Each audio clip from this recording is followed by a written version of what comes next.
Isang mapagpalang araw sa mga kabangers at kayanggaw. Nais ko lamang pong ibahagi ang aking karanasan nung ako ay binata pa lang.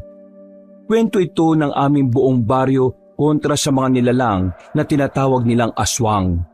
Ang mga nilalang na naglagay sa aming lahat sa panganib. Hinding-hindi ko po makakalimutan ang mga nangyari noon. Lalong-lalo na kung papaanong muntikan na akong mamatay dahil sa paghasik ng kasamaan. Ako po si Eman, kabanong, mga kabangers at mga kayanggaw. Ito ang aking kwento.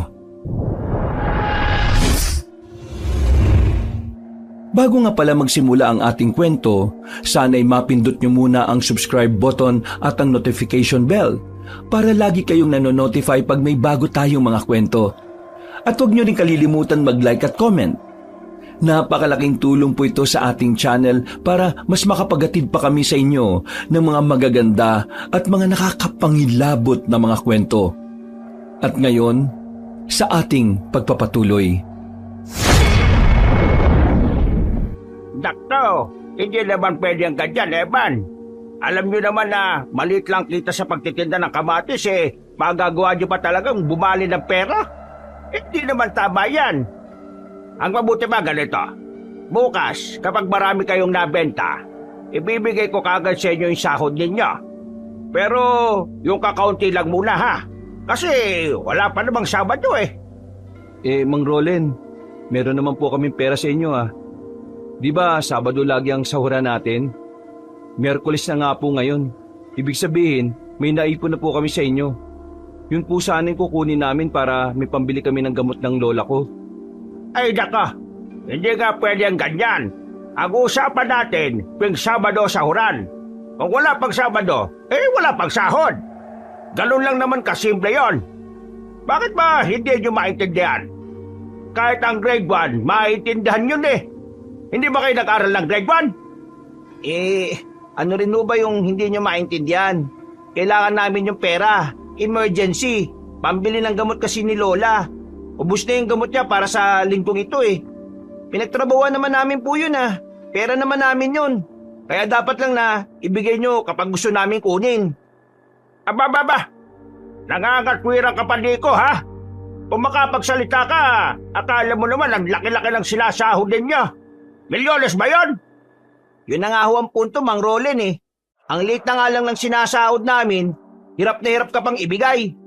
Baka naman kasi, ayaw mo kaming bumali kasi wala kang ibibigay. O baka naman, naubos mo na kakataya sa sabungan. Ay, kabaloko tong pinsan mo Eman Awatin mo to. Baka mamaya masaktan ko pa ito. Kapal ng mukhang pagbintangan ako. Ay, para sabihin ko sa iyong tao ka, marami akong pera. Kahit pumasok ka sa bahay ko, magwalis ka ng pera doon. Kaya ayaw kong bigyan ng pera kayo ngayon dahil labag yan sa usapan natin. Ngayon lang naman po tayo lalabag sa kasunduan Kailangan lang po talaga. Buhay po ng lola ang nakataya dito. Yan kasi ang problema sa mahihirap at dukha na tao. Ang hihilig niyong suwayin ng mga napagkasunduan, mga batas, mga patakaran. Kaya hindi kayo naunlad Kasi simple kasunduan, hindi niyo magawa.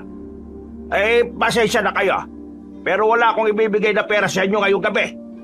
Wala ba kayong puso? O kahit kaunting awa man lang dun sa matanda? Kapag hindi nyo kami pinagbigyan ngayon, baka mamatay ang lola namin kapag hindi niya nainom yung gamot niya. Wag ka nga, maintenance lang yan. Hindi naman agad mamamatay yun Sige na, malis na kayo. Habang hindi pa nainit ang ulo ko. Alis na! Alis! Napakasama talaga ng ugali ng panot na yan.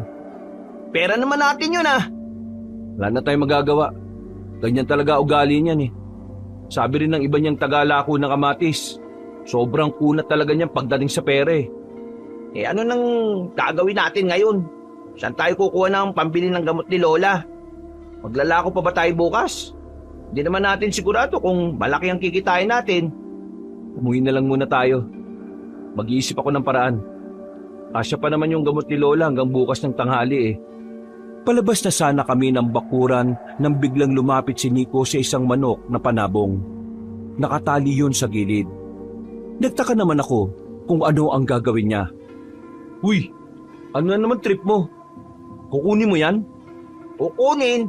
Hindi pakakawalan ko. Ha? Bakit mo pakakawalan? Baliw ka ba?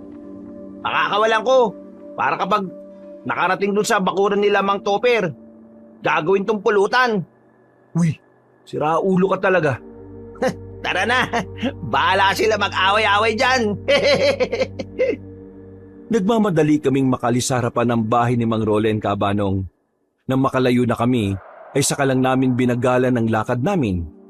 Muli, bumalik sa isipan ko ang problema namin sa pera. Wala na kasi talagang panggamot ang lola namin noon. Hindi naman din kami makairam ng pera sa iba naming kamag-anak. Karamihan kasi sa kanila, puro mata pobre. Tanging kaming dalawa lang ni Nico ang nagsisikap na alagaan si Lola. Magpinsan kami ni Nico sa ina. Parehong wala na ang mga magulang namin.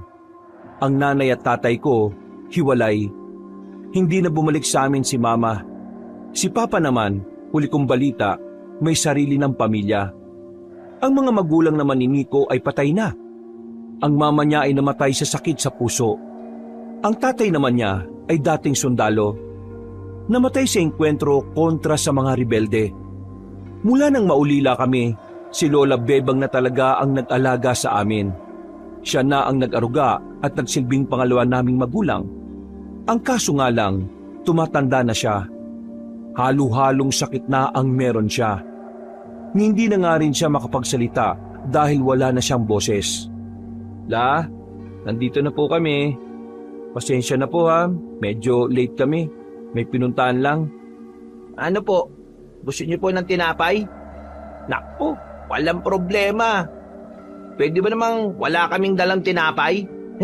Eto la binili namin ni Eman kanina habang naglalako kami. Tinira talaga namin yan sa inyo. Wala ho yung paborito niyong kabayan eh. Pero masarap din daw po yan, Lola. Alam niyo po yung tawag dyan. Hedi, kabaryo. Yung isa kasi, kabayan. Yan naman po, kabaryo. Ay nako, ikaw talaga Eman, ang corny-corny mo. Tingnan mo natatawa tuloy si Lola sa'yo sa kakornian mo. Yun naman talaga bala ko eh, ang patawanin si Lola. Ang ganda-ganda kasi ni Lola kapag nangiti siya eh. Ano la? Ano? Nambobola ako? Hindi totoo sinasabi ko. Hola, maganda kayo. Nakita nga namin yung litrato nyo ni Lolo eh. Ang ganda nyo ron. Kaya siguro, baliw na baliw ang lolo namin sa inyo eh. Kahit wala nang ngipin si Lola, ang ganda pa rin ng ngiti niya. Nakakawala ng pagod. Para kaming biglang sumigla ulit ni Nico kahit na masakit ang paan namin kakalakad. Hindi ko alam pero parang si Lola ang nagsisilbi naming lakas. Kapag nakikita namin siya, parang dumadami ang dahilan namin para magpatuloy. Kinabukasan, inaantok pa kami ni Nico pero kailangan na namin bumangon ng maaga. Kailangan din kasi namin kunin ng isang kariton sa bahay ni Mang Rolen para ilako. Bago kami umalis, pinagandaan pa kami ni Lola ng almusal. Kahit na may mga sakit na, minsan ay nagagawa niya pa rin kaming asikasuhin. Pagdating namin sa bahay ni Mang Rolen, naririnig na namin ang ingay na nagmumula roon. Kahit yung ibang naglalako rin ng kamatis niya ay hindi rin makalapit. Visit! Visit talaga yung lasinggero na yan! May araw din sa akin ng siraulo na yan! May araw din siya! Mang Rolen? Hala! Bakit ka matawag ng tawag? Hindi ba nakikita? Sirang-sira, gumaga ka! Ano ang problema niyo, ha? Ano kasi, kukunin lang namin po yung kariton at mga kamatis na ilalako namin. Ano po bang nangyari sa inyo? Mukhang masama ang gising nyo Eh, maganda na kasi sana yung gising ko. Kasi tumawag yung asawa ko mula sa ibang bansa. Ang kaso, paglabas ko sa bakuran, nawawala yung pinakamamahal kong manok.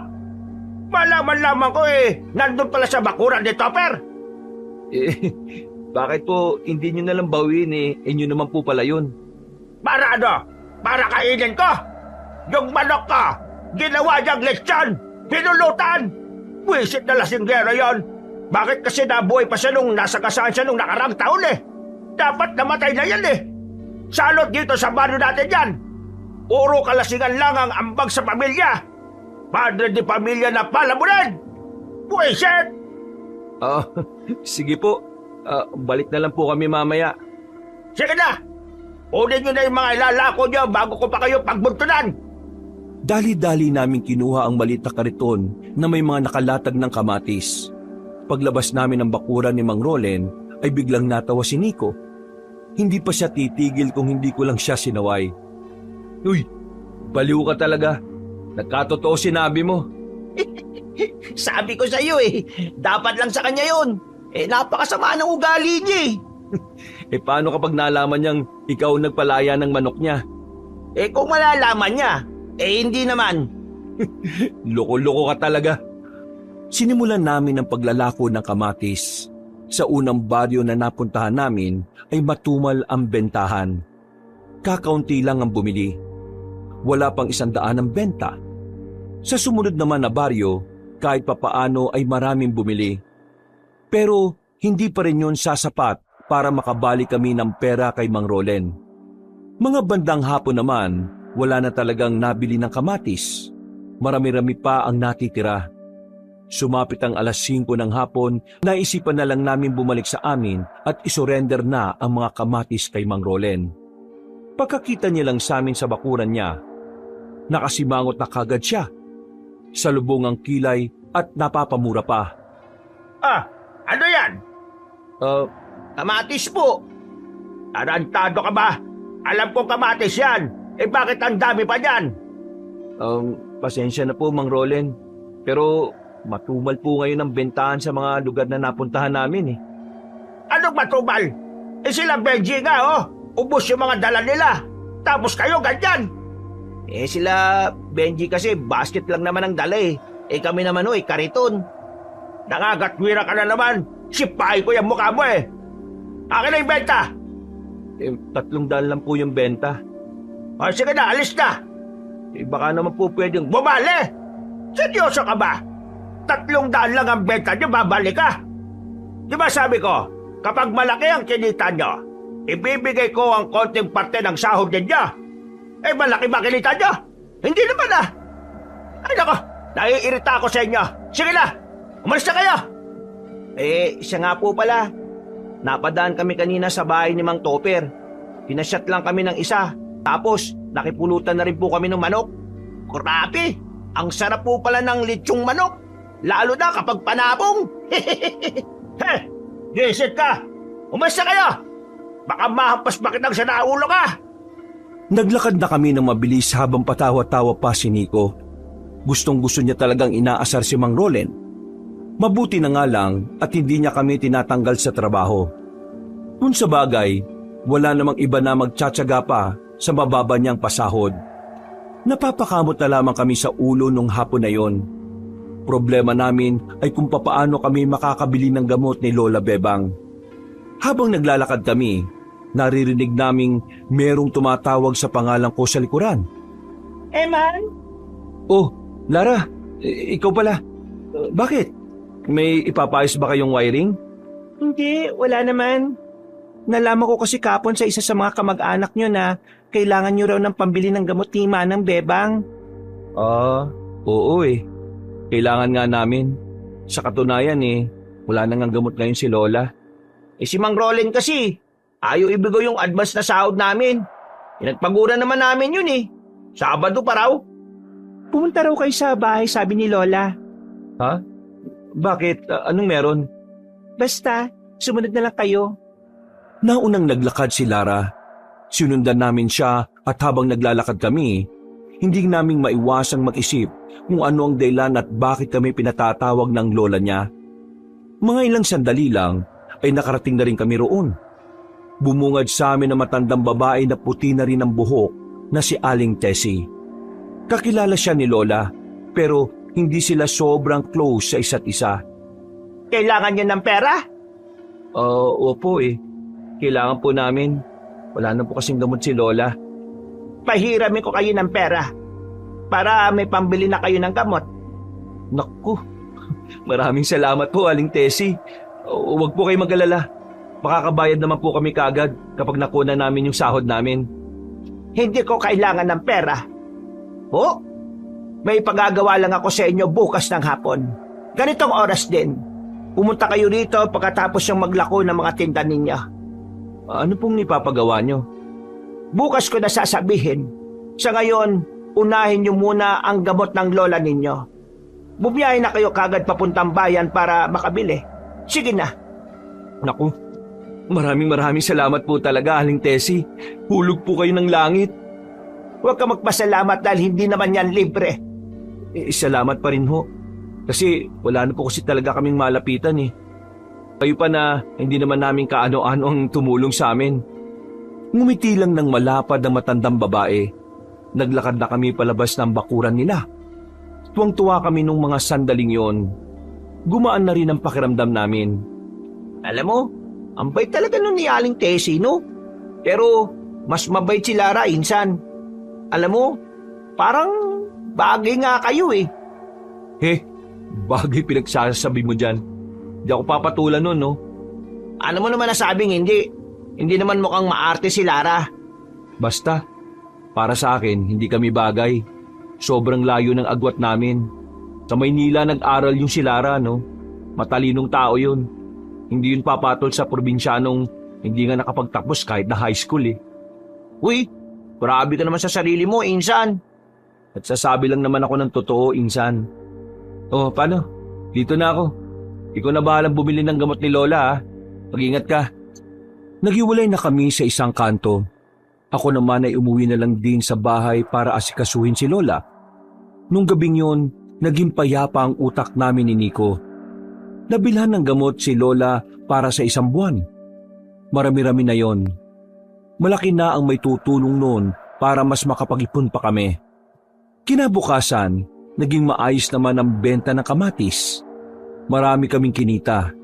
Pero kahit na ganon, hindi pa rin kami pinabali ni Mang Rolen. Hindi na lang din namin kinulit. Naisipan naming hintay na lang ang araw ng Sabado. Pauwi na kami noon nang maalala naming daanan si Lara sa kanila.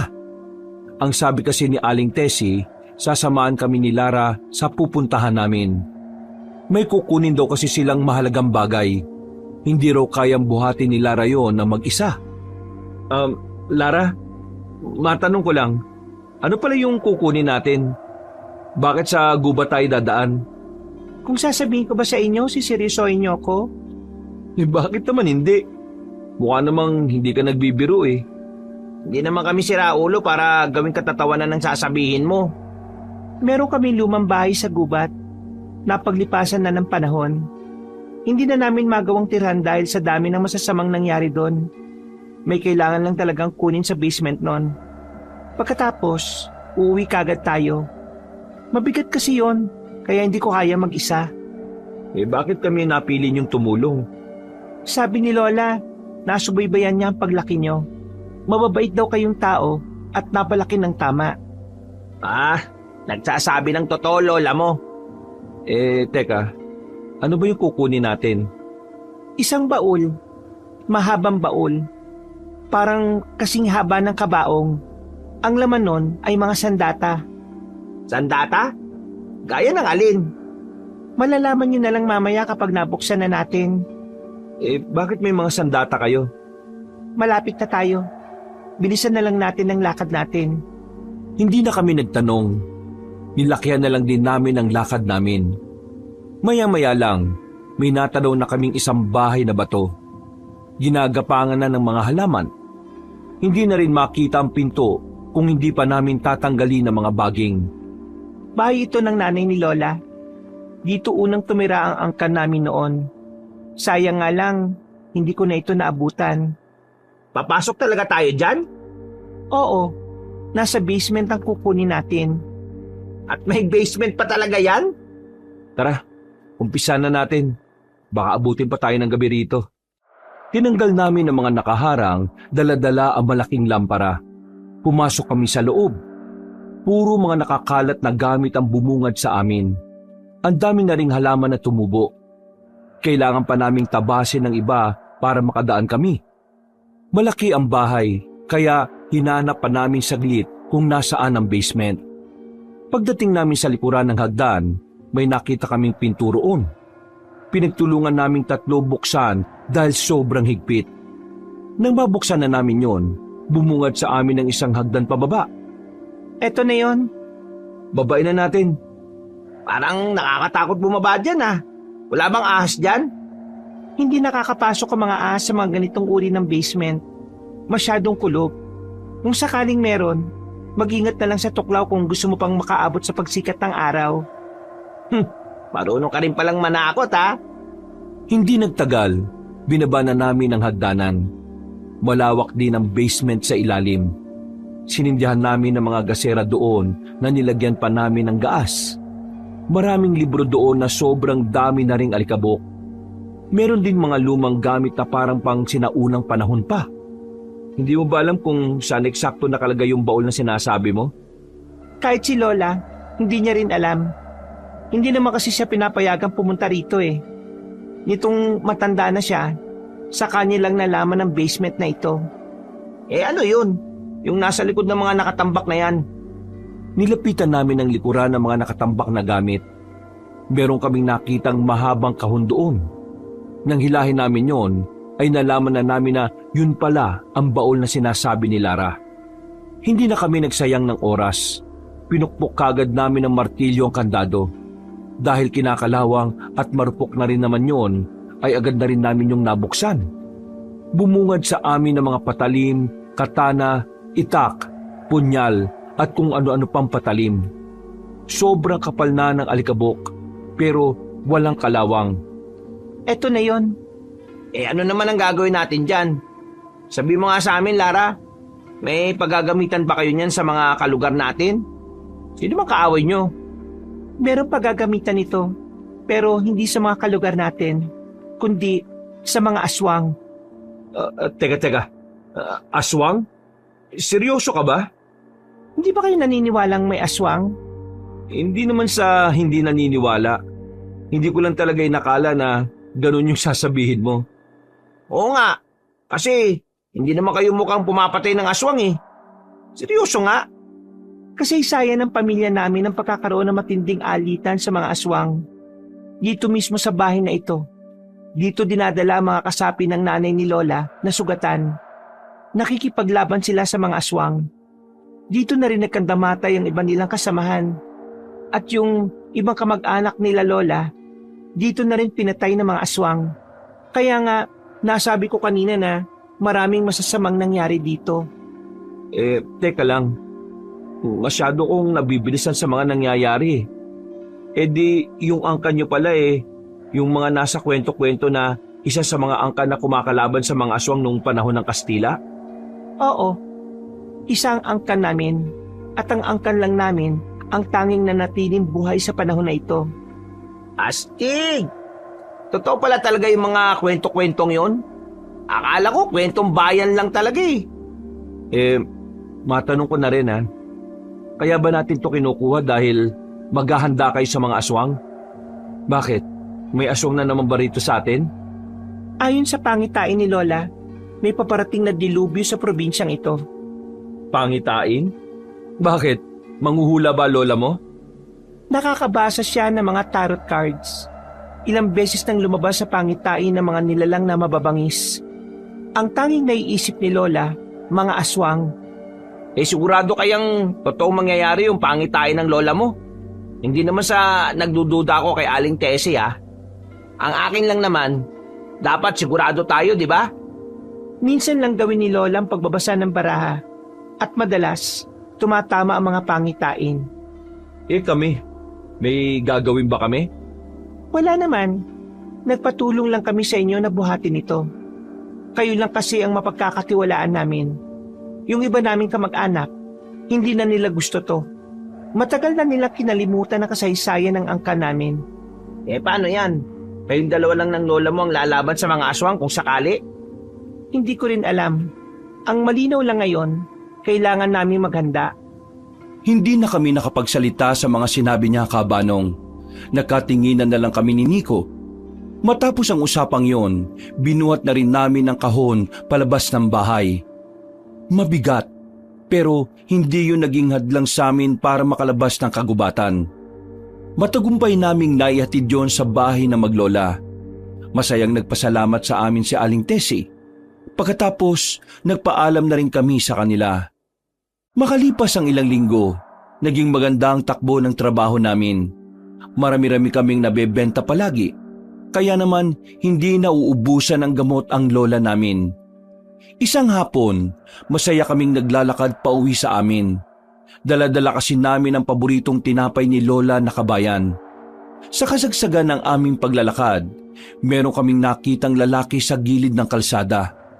Matangkad ang lalaki, may kapayatan, at maputla ang balat niya. Tumigil kami sa paglalakad. Napansin kasi namin na parang hirap na siya. Meron siyang sinusuka. Napapalod pa sa lupa ang dalawang tuhod. Tol? Ayos ka lang?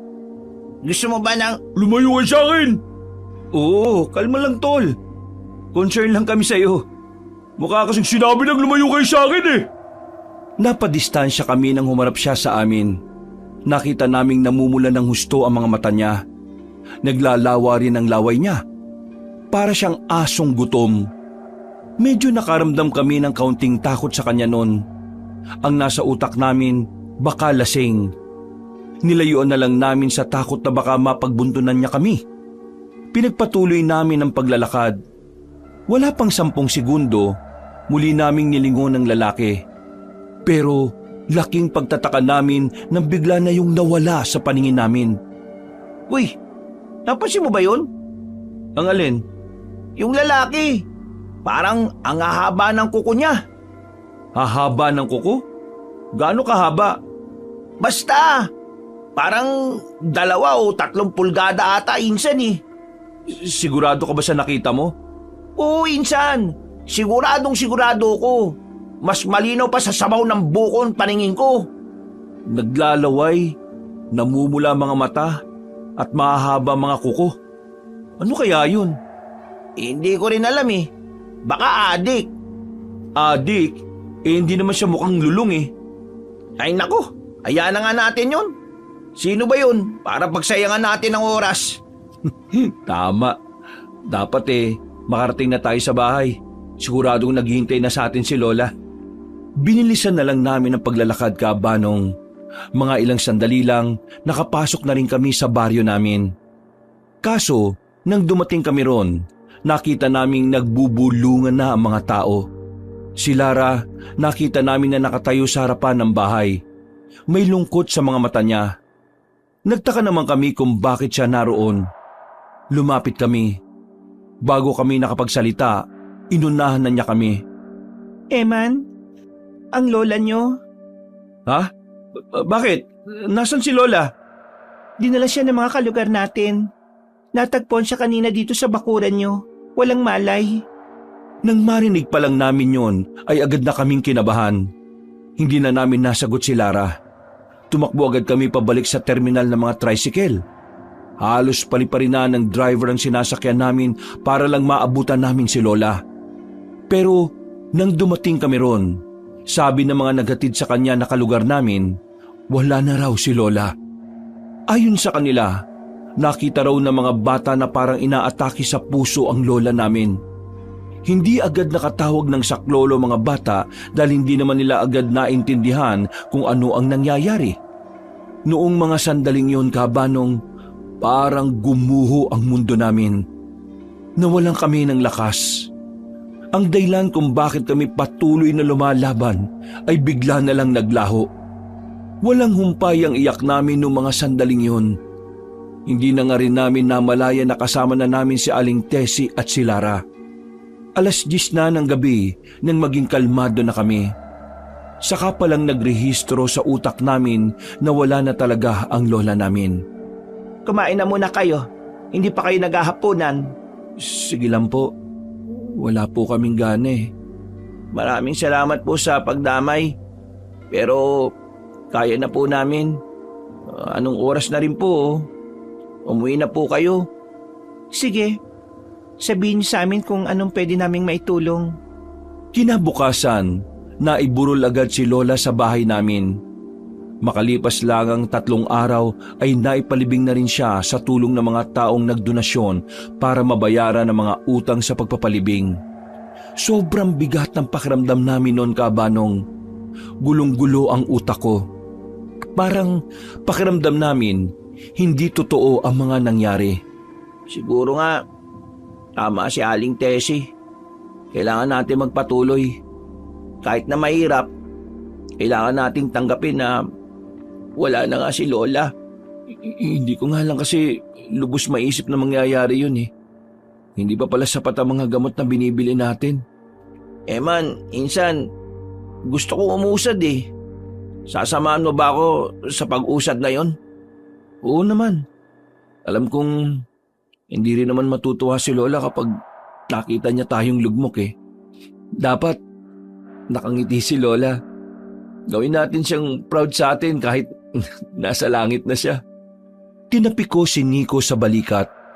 Kumuha ko ng makinis na bato at pinukol sa ibabaw ng ilog. Napangiti pa ako nang makitang tumalbog yon ng ilang ulit. Matapos naming makapagmuni-muni sa kagubatan, agad na rin kaming umalis doon. Bumalik na lang kami sa bahay para ayusin ang mga kalat sa harapan ng bahay namin. Habang naglalakad kami, nakasalubong namin si Mang Rolen. Nakasimangot ang mukha niya. Hindi namin alam kung bakit. Lalagpasan na lang sana namin siya pero bigla niya kaming tinawag. Hoy! Kayong dalawa! Bakit po, Mang Rolen? Kailan ba kayo babalik sa paglalako ng kamatis ko, ha? Baka po sa susunod na linggo pa po, Mang Rolen. Hindi pa rin kasi kami... Ang dami nyo sigurong pera galing sa mga abulay. Kaya yung kamatis na pinagkukunan nyo noon ng pagkain binabaliwalaan nyo na. Hindi naman ho yata tama na isipin nyo sa amin yan, Mang Rolen. Magsimula na kayo ulit bukas sa maglalako. Sayang din yung nawawalang pera sa akin kasi walang naglalako ng kari-kariton kong kamatis na. Nabubulok lang sa bahay Mawalang galang na po, Mang Rolen. Pero mas kailangan nyo yatang magkaroon ng mabuting puso kaysa maraming pera eh. Anong sabi ba? Alam nyo naman nakamamatay lang ng lola namin, di ba? Hindi na mabubuhay ang lola nyo kahit maging malungkot kayo hanggang susunod na taon. Mas mabuti bang kumilos na kayo kaysa mag-iiyak kayo araw-araw? Ganun po ba? Ito kaya... Biglang sinapak ni Nico si Mang Rolen. Sa lakas ng pagkakasuntok ni Nico ay agad na natumba si Mang Rolen at tumama pa ang likod sa bakod. Hindi ko inawat si Nico.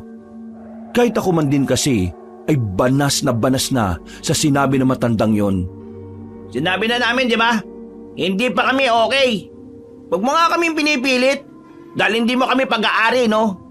Kung hindi mo kayang igalang ang pagluluksaan namin, manahimik ka na lang, siraulo ka, matanda ka. Hinawakan ni Nico ang kwelyo ni Mang Rolen at saka sinubsob ang mukha sa lupa. Nang makita kong nahihirapan ng huminga ang matanda, ay agad ko na ring inawat si Nico. Ang kapal ng mukha mong saktan ka! Wala kayong utang na loob! Kung hindi dahil sa akin, hindi kayo makakabili ng gamot sa pang-araw-araw! Ikaw ang makapal ang mukha! Hindi mo pa nga binibigay yung sahod namin kahit Sabado na ngayon. Mas makapal ang mukha mo. Kasi wala kang pakialam sa mga tao mo. Ang tanging nasa isip mo lang pera, pera, pera! At ang walang kwentang sarili mo! Kaya hindi kayo umuulan sa mga buhay ninyo kasi mga wala kayong pinag-aralan! Walang modo! Mga idudel! Walang utak! Kahit konting talino wala kayo! Hindi kayo uusad, Jayman! Lalong-lalo ka na, Nico! Wala kang mararating! Ikaw ang walang mararating! Mamamatay kang ganyan, oh! Kunwari ka bang masaya ka sa buhay. Pero yung asawa mo naman may asawang iba sa ibang bansa. Ano? Ayong sinabi mo? Hindi ko na uulitin, baka masabak pa kita ulit Tara na nga, Nico. Wala naman tayo mapapala sa matandang yan Ay! Huwag na kayo magpapakita sa akin! Hindi na rin kayo makakapaglako na kamatis! Tignan natin kung may mahanap kayong ibang trabaho! Mga idudel! Sa iyo na yung kamatis mo, no? Kasama mo silang mabubulok! Naglakad na mabilis si Mang Rolen. Para siyang batang nagmamaktol na kulang na lang ay umiyak ng umiyak at maglupasay. Umuwi na lang kami ni Nico sa amin. Kinabukasan, isang balita ang bigla na lang pumutok sa baryo namin. Usap-usapan sa amin na si Mang Rolen ay muntikan na raw mamatay. Meron daw kasing isang mabangis na nilalang na umatake sa kanya. Mabuti na lang daw ay natulungan ito ng mga rumorondang tanod. Kinabukasan, Dapat nga natuluyan na siya eh. "Uy, huwag ka naman ganyan. Hindi tayo tinuruan ni Lola na hilingin ang kapamakan ng ibang tao ah. Diyos na ang bahalang magpataw ng parusa sa kanya." Nakakainis kasi. Hindi mo naman ako masisisi kung matuwa ako sa balitang yun. Ilang taon na niya tayong minawalit eh. Hindi lang tayo napalag kasi kailangan natin ng pera. Oo, kalma na. Ito naman oh. Pero alam mo, niisip ko lang ano kayang nilalang yung sinasabi nila na umatake kay Mang Rolen? Hindi ko rin nga maisip eh. Ang sabi kasi ng mga tsismosa sa labas, lalaki raw, mahaba ang kuko, tapos gumagapang. Hindi kaya... Oh, Lara, ang aga mo ah. Bakit? Anong meron? Pinapabot ito ni Lola sa inyo. Puto bumbong, pang-almusal. Uy! Sakto! Nag-aalmusal kami ngayon. Maisasama namin to. Maraming salamat ha. Lara, salamat sa inyo ng lola mo Pero ayos na kami ni Nico. Sinusubukan na naming makausad. Kaya hindi nyo na kailangan mag-alala sa amin. Masaya ako marinig yan.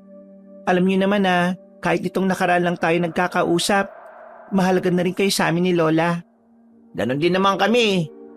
Hey! Eman! Nito! Lumabas kayo dyan! Araman niya ako! Oh, si Mang Rolen ba yun? Kasama niya mga tanod. Anong meron? Nakabenda pa braso pero nag-aasik na naman ng kasama ng ugali. Inatake daw kasi kagabi ng mabangis na nilalang sabi ng mga tsismosa. Buti na lang natulungan daw siya ng mga tanod. Mabangis na nilalang? Anong klase? Hey! Lumabas kayo dyan! Halimaw!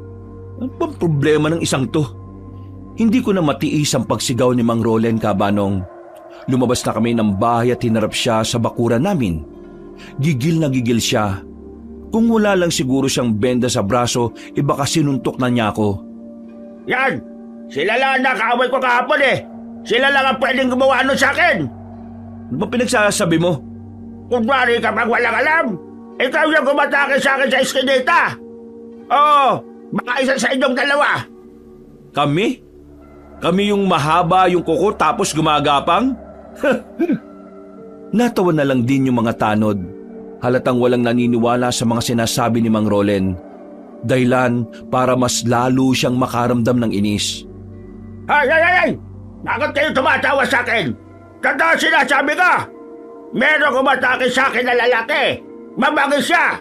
Malakas! Mahabang kuko! At ang palagay ko, isa sa inyong dalawa ng pinsan mo.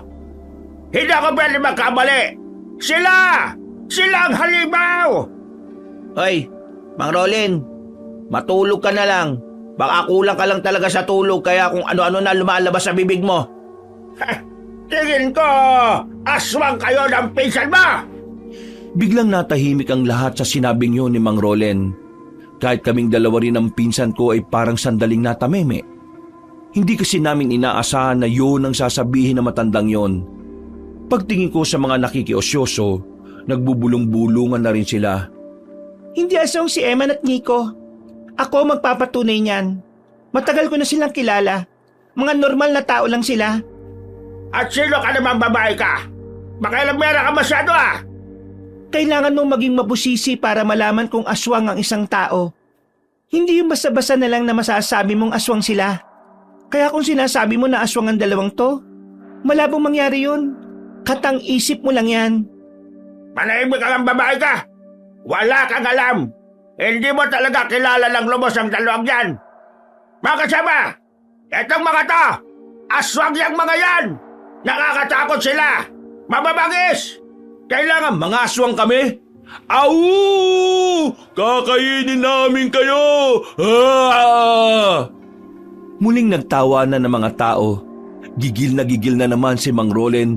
Wala na siyang nagawa kundi umalis na lang. Napapailing na lang kaming tatlo.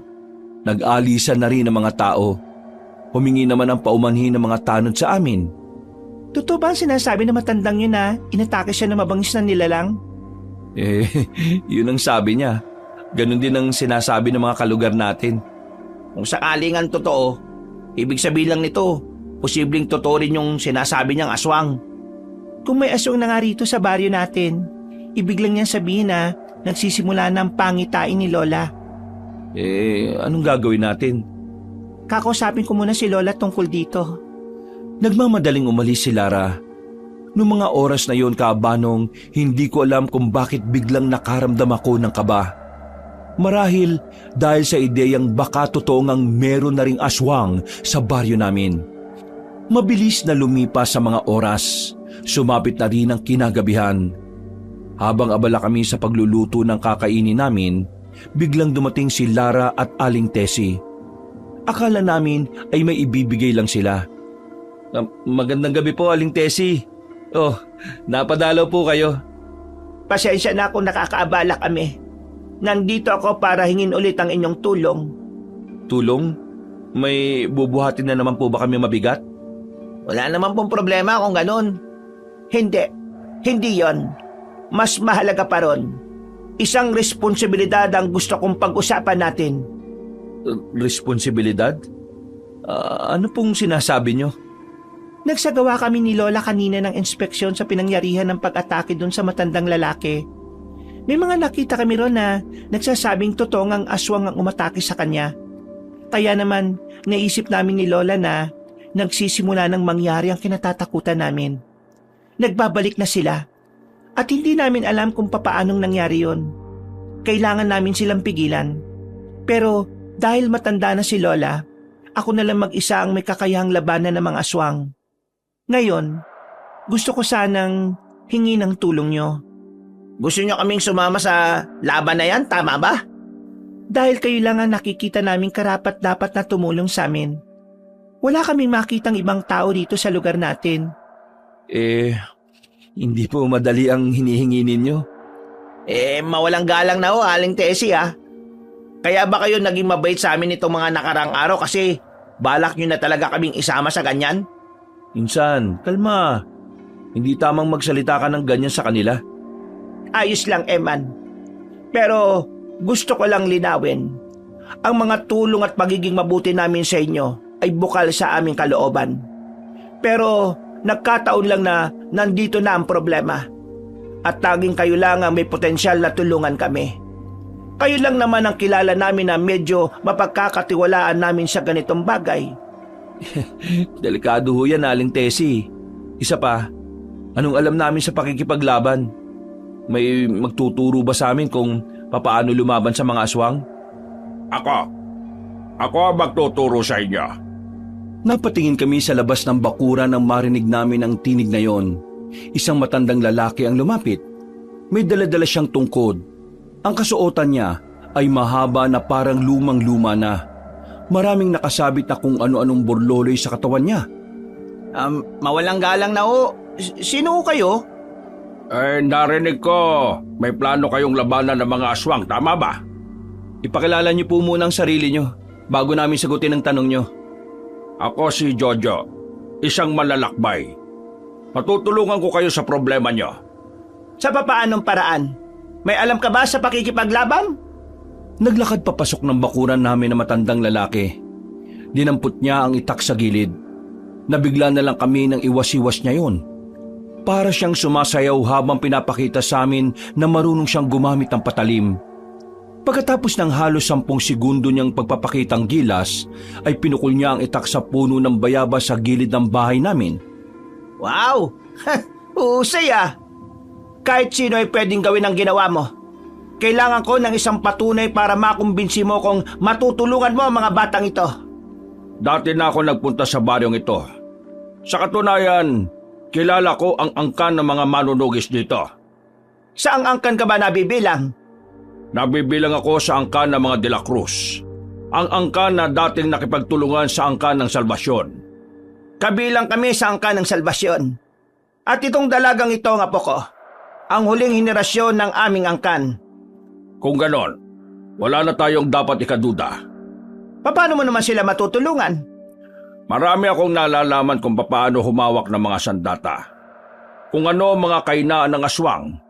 At higit sa lahat, May mga kaalaman din akong taktika upang papano sila mapupuksa. Teka. May alam ka ba kung bakit bigla na lang nagkaroon ng aswang dito sa amin?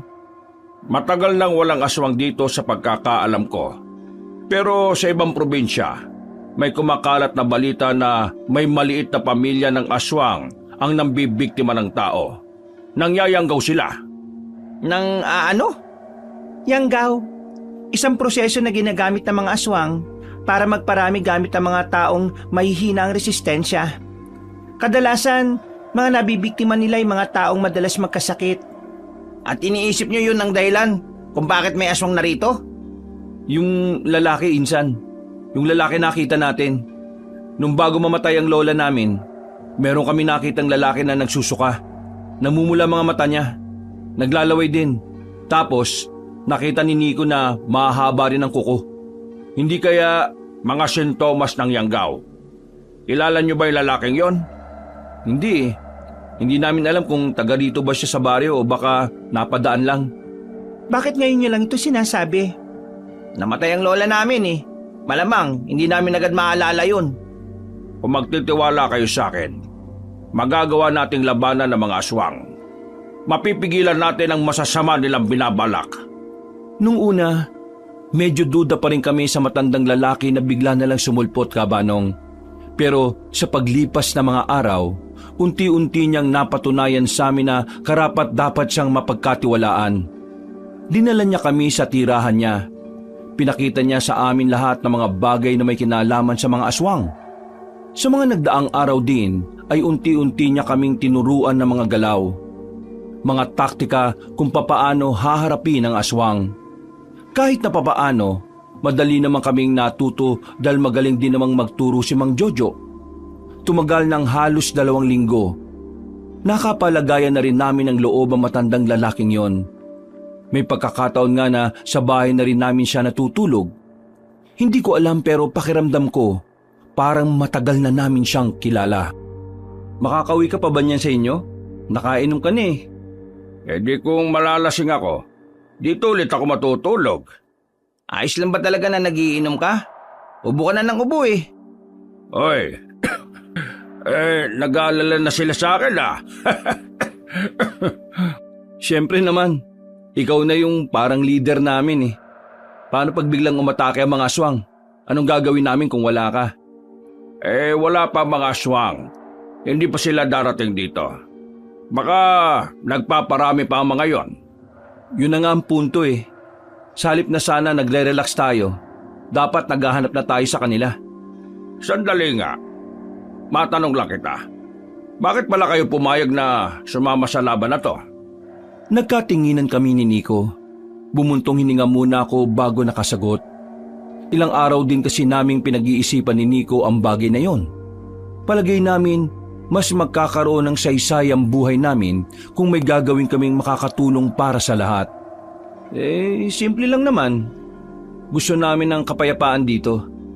Kapag nanggulo ang mga aswang, mababalot ng takot tong lugar na kinalakihan namin. At itong bahay namin, baka sirain pa ng mga aswang. Itong bahay na nga lang ang natitirang alaala ng lola namin eh. Sa madaling sabi, dahil pa rin sa inyong lola. Para sa lola namin, para sa mga tao. Mabuti pa. Samahan niyo na lang akong uminom. Hindi na, ikaw na lang. Hindi pwede lahat tayo malasing. Binantayan na lang namin si Mang Jojo nung gabing yon. Makalipas lang ang 1 oras, tinamaan na rin siya ng alak. Nakatulog kagad siya sa papag namin. Sa sobrang sarap ng tulog niya, sobrang lakas din ng hilik.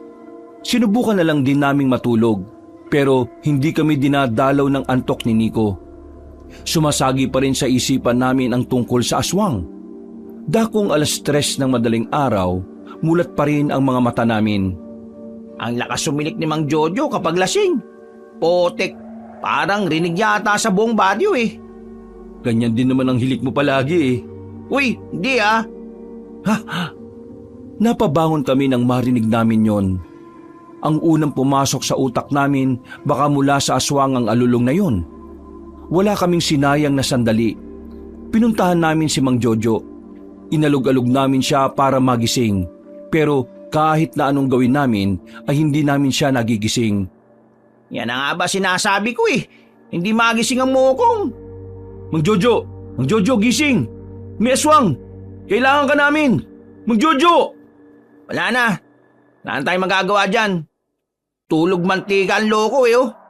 Tara na, Ha? Dalawa lang tayo? puntahan natin si Lara.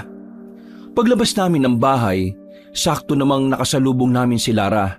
Kaya direkta na namin pinuntahan kung saan nagmumula ang alulong na aming narinig.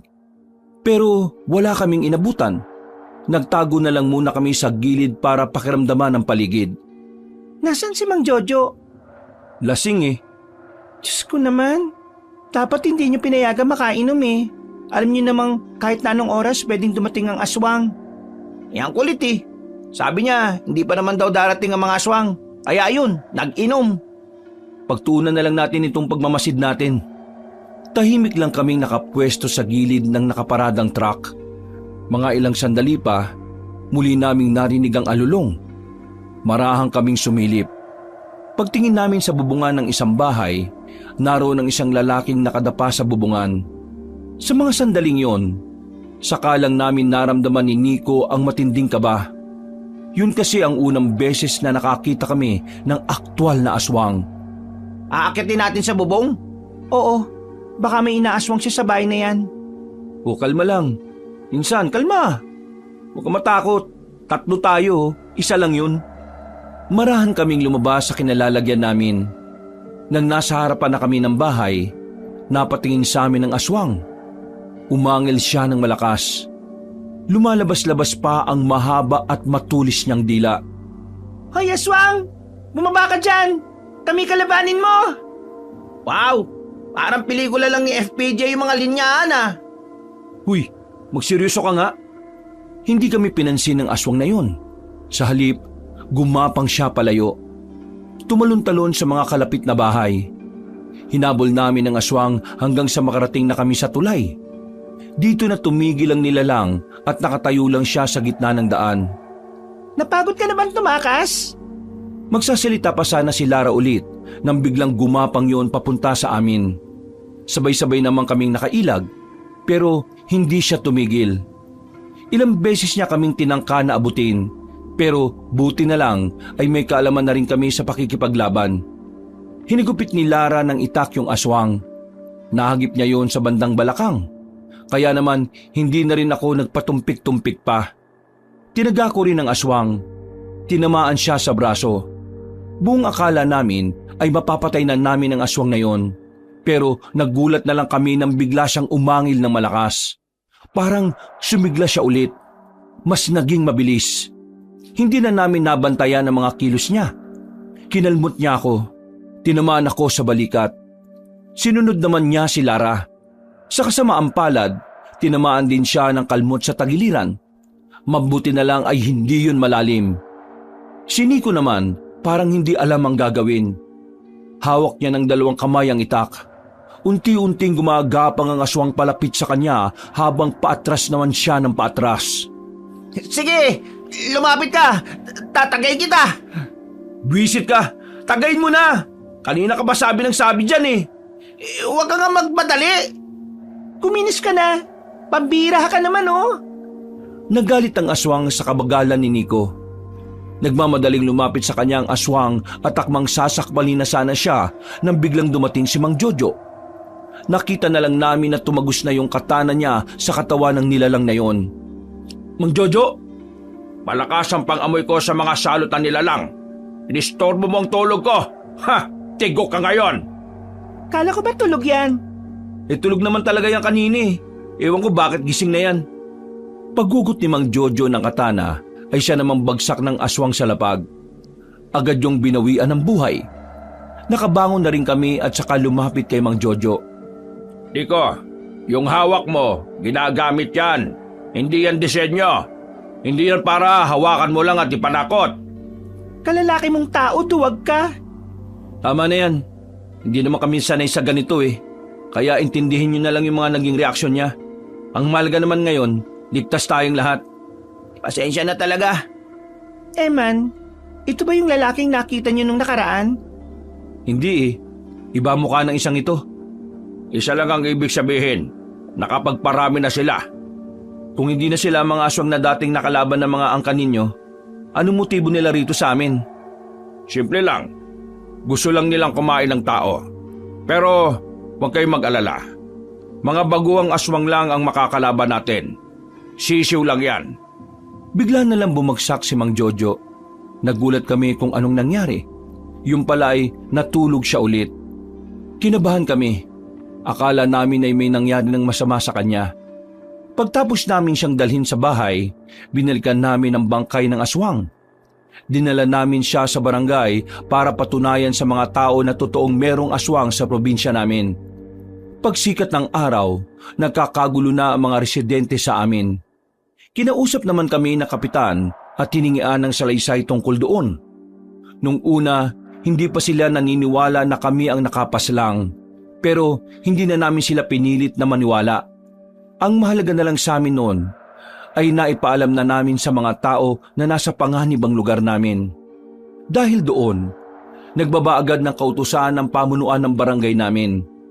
5:00 pa lang ng hapon, dapat nasa loob na ng bahay ang mga tao. Wala namang umangal sa mga residente sa takot na baka sila ang mabiktima ng aswang.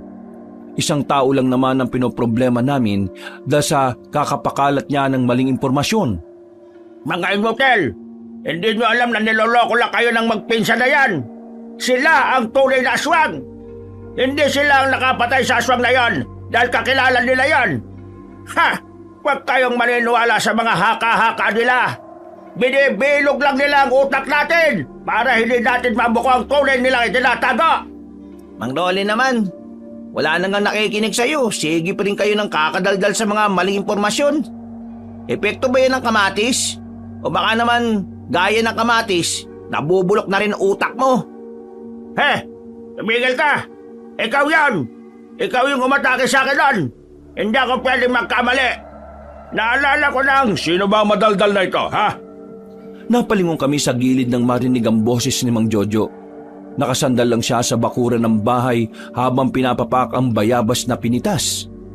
Nagsalubong naman ang kilay ni Mang Rolen. Naglakad ito ng kaunti para lapitan si Mang Jojo.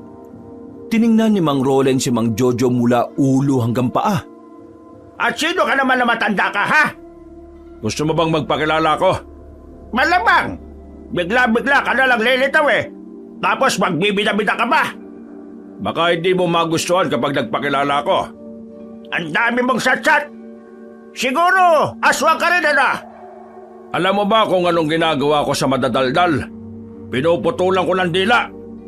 Uy, Mang Rolin, para sa kalaman mo, yang taong yan ang pumaslang sa aswang na nasa barangay ngayon.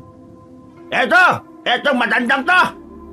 Kaya kung ayaw mong mabalian ng buto at kung gusto mo pang masilayan ng mga kamatis mong nabubulok, lubayan mo siya. Siya ang unang umepal, tapos ako ang tigilan mo na ang dalawang binatang yan. Wag na wag ka nang magpapakalat ng mga maling impormasyon sa mga tao. Ikaw ang lumalason sa utak nila at hindi ang magpinsan na yan. Kapag narinig ko na patuloy ka pa rin sa ginagawa mo, makakatikim ka sa akin. Tingin mo natatakot ako sa'yo? Aray! Biglang hinawakan ni Mang Jojo ang kamay ni Mang Rolen ng mahigpit. Halos mamilipit sa sakit si Mang Rolen pero buti na lang, inawat na agad namin. Agad naman ding umalis si Mang Rolen na parang batang nagmamaktol. Uwi na muna ako sa amin. May mga kukunin lang akong gamit. Huwag kayong mag-alala. Babalik ako kagad. Kayong dalawa, samahan nyo na muna ang maglola. Mas magandang magkakasama kayo lalo na sa mga ganitong sitwasyon. Sige o, tatandaan namin ang mga sinabi nyo. Mag-iingat ho kayo. Pag-alis ni Mang Jojo, pumunta na kagad kami sa bahay nila Lara. Naabutan namin silang naghahasa ng mga sandata nila. Sabi ni Mang Jojo, dito na raw muna kami. Mas maganda raw na meron kayong kasama. Maraming salamat kung ganoon. Saan ka pupunta, Lara? Inuutusan ko yung bumili. Isama na kita, Lara. Delikado na ngayon kahit maliwanag pa. Sige, tara. Dala ang isang bayong, naglakad kami patungo sa palengke. Kailangan makapag-imbak ng pagkain ng maglola dahil walang kasiguraduhan kung kailan matatapos ang curfew sa baryo namin. Nang makarating na kami sa palengke, kakaunti lang ang mga tao. Halatang ang ibang tindera ay natatakot ng lumabas sa mga bahay nila. Habang namimili si Lara ng isda, naglakad na muna ako palapit sa nagtitinda ng tahong. Bibili din sana ako pero napukaw ang atensyon ko. May isang lalaking dumaan sa harapan ko. Nakilala ko ang mukha niya. Hindi ako pwedeng magkamali. Siya ang lalaking nakita namin. Agad ko siyang sinundan. Nang makarating kami sa iskinita, nagtaka ako kasi bigla siyang nawala. Napapakamot na lang ako sa ulo. Nang biglang may humila sa akin papunta sa sulok. Sinakal niya ako at itinaas sa ere. Sino ka? Bakit mo ako sinusundan? Ikaw! Anong nalalaman mo? Bakit mo ako sinusundan? Tinusok ko ang mga mata niya para mabitiwan niya ako. Hindi na ako nagsayang ng oras. Dumampot ako ng bote sa gilid at pinalo ko sa kanya. Pero parang hindi man lang siya tinablan kahit na tinamaan ko siya sa ulo. Nakatingin lang siya sa akin ng masama. Ikaw yung lalaki nakita namin. Nayanggaw ka. Aswang ka. Oo, naalala na kita. Kung ganon, alam mo pala ang pagiging aswang ko. Pwes, binigyan mo ako ng dahilan para patahimikin ka. Bakit? Tingin mo natatakot ako sa'yo? Hindi! Mabilis siyang lumapit sa akin. Hindi ko nabantayan. Nagulat na lang ako na nahawakan niya ako sa damit at saka binalibag. Tumama ako sa pader. Ramdam na ramdam ko ang pagtama ng likod ko. Dahilan para hindi agad ako makabangon. Pakailamero, anong tingin mo? Kakayanin mong kalabanin ng kagaya ko? Tao ka lang, pero ako, pinuno ako. Pinuno? Bakit? Hindi lang ba ikaw ang aswang dito? Hindi ka ba nag-iisip? Paano magiging pinuno ang isang nilalang kung wala siyang samahan na pinamumunuan? Malamang, meron. Padami na kami ng padami. At kapag mas lumago pa ang samahan namin, kami na ang maghahari dito. Huwag kayong mag-alala. May dalawa naman kayong pagpipilian eh. Pwede namin kayong maging pagkain, pero pwede rin naman kayong maging kaysa sa amin. Ikaw, kung papipiliin ka, anong gusto mo? Mas pipiliin ko pang mamatay kaysa maging pagkain niyo o maging kagaya ninyo. Pilit akong bumangon, Kabanong. Dinukot ko ang maliit na patalim sa tagiliran ko at saka ipinukol yon sa lalaki. Tinamaan siya sa dibdib, pero sa kasamaang palad, parang wala lang yun sa kanya. Kaswal niya lang na binunot ang patalim. Muli siyang lumapit sa akin. Dinakma niya ang leeg ko. Marahan niya akong itinaas at idiniin niya pa ako sa pader. Kung hindi ka lang din mapapakinabangan, dapat mamatay ka na lang. Ay! Dumating si Lara. Dinukot din niya ang punyal na kanyang daladala. Tinamaan niya sa braso ang lalaking aswang. Dahilan para mabitiwan na naman niya ako. Papalagan pa sana siya ng aswang pero may mga taong nakarinig sa nangyari. Naalarma ang lalaki at dali-dali na lamang umalis. Ayos ka lang? Yung lalaking yun, siya yung nakita namin ni Nico. Sinabi niya mismo sa akin na marami na sila at siya ang pinuno ng samahan ng mga aswang. Hindi na to maganda. Mabilis naming nilisan ng palengke. Pag-uwi namin, kinuwento kagad namin sa kanila ang nangyari. Kahit si Aling Tessie ay nakaramdam na rin ng kaba. Bahagya siyang natakot sa maaaring mangyari. Lumipas ang mga oras, sumapit na rin ang kinagabihan. Wala na rin si Mang Jojo. Makakasama lang kami sa bahay nila Aling Tessie. Nasa sala kaming magpinsan. Nagbabantay, nagmamasid sa paligid. Makailang beses na rin kaming sumisilip sa labas. Sobrang tahimik ng lugar namin. Ibang-iba kumpara sa normal na baryo namin na kahit minsan alang-aning oras, may ingay pa rin ng mga tao. Mararamdaman talaga ang kilabot sa katahimikan ng lugar. Di ba ang sabi ni Mang Jojo, babalik siya agad? Nasaan na kaya siya? Pagdasal na lang natin na ligtas siya makakabalik dito. Pinilit kong ikalma ang kalooban ko ng mga sandaling yon, Kabanong. Pero kahit na anong gawin ko, ay hindi nababawasan ang kaba ko. Maya-maya pa, nakarinig kami ng mga yabag ng paa sa labas. Dinampot na namin ni Nico ang itak namin. Si Lara naman ay nag-abang na rin sa harapan ng pintuan. Nandito na ako! Buksan niyo na ang pinto! Nakahinga kami ng maluwag nang masiguro naming si Mang Jojo na ngayon. Agad naman namin siyang pinapasok. Kalmado at parang wala man lang nararamdaman na kaba. Talagang naging epektibo na yung kautusan ng kapitan dito ah. Masunurin naman pala mga taga rito sa inyo ano? Sino ba namang hindi susunod kung alam nilang pwede silang mamatay? Ano ba ang balak natin ngayon? Wala tayong gagawin. Maghihintay lang tayo ngayon kung darating sila. Magpapahinga lang ako sandali tapos magro-ronda ako sa labas. Sasama ako. Hindi na. Kaya ko na mag-isa. Isa pa, mas mapapalabas ko mga aswang kung makikita nilang wala akong kasama. Mga baguang aswang lang ang mga yon. Siguradong mga biktima lang din ng Yanggaw. Kaya sigurado kung hindi sila papanag kapag marami ang kalaban nila. Hindi.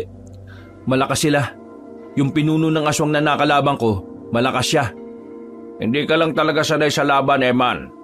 Iba talaga ang lakas sa mga aswang. Pero yung sinasabi mong aswang na dapat kong katakutan, wala yon sa kanila.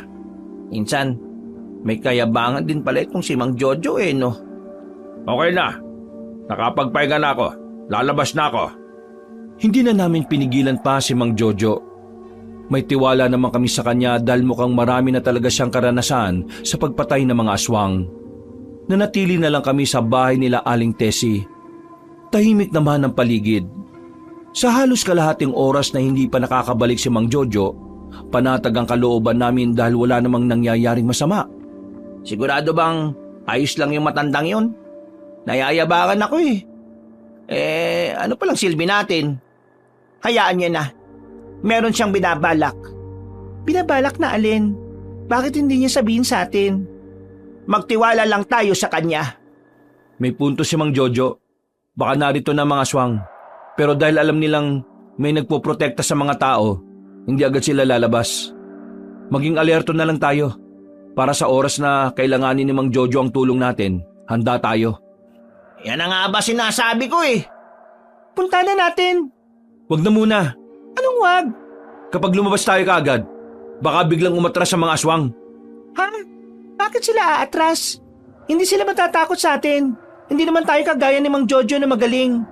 Kaya hindi ko maintindihan bakit sila matatakot sa atin. Yun ang sinabi ni Mang Jojo. Kung ano man ang binabalak niya, masisira natin yun kung lalabas tayo kaagad. Paano kung mamatay na yun dun? Magaling si Mang Jojo. Hindi niya hahayaan na mangyari yun. Hindi. Susunod na ako ron. Hindi pwedeng wala tayong gawin. Baka mapano na yung matandang yun. Ang kulit niyo naman Mag-iingat kayo. Wala na akong nagawa. Nagkasundo si Nico at Lara kaya sumunod na lang din ako. Dala ang sandata namin.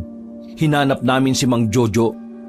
Nang matanaw na namin siya, ay mas binilisan namin ang takbo. Wala pa naman siyang kinakalabang aswang pero meron siyang hawak na parang maliit na kampana. Meron din siyang hawak na pangtugtok doon. Hindi ko alam pero nang marinig namin ang tunog ng kampana na tinutuktok niya, unti-unti kaming nakaramdam ng sakit ng ulo. Napatigil kami sa paglapit. Napatigil din si Mang Jojo nang makitang nakahawak na kami sa mga ulo namin. Anak ng pating, sinabi kong huwag kayong sumunod Anong ginagawa niyo rito? Anong nangyayari? Bakit sumasakit ang ulo namin? Dahil ba dyan sa maliit na... Aray! Ang titigas kasi ng ulo niyo Sinabi lang huwag kayong susunod. Ginagamit ko ang kampanang ito para panabasin ang mga aswang. Sa pamamagitan nito, kahit ayaw nilang lumabas, kusa silang lalabas. At sa madaling salita, nakakapag-hipnotismo ito. Pero ibang epekto nito sa pangkaraniwang tao na mas malapit sa akin. Kaya dapat, wala kayo dito.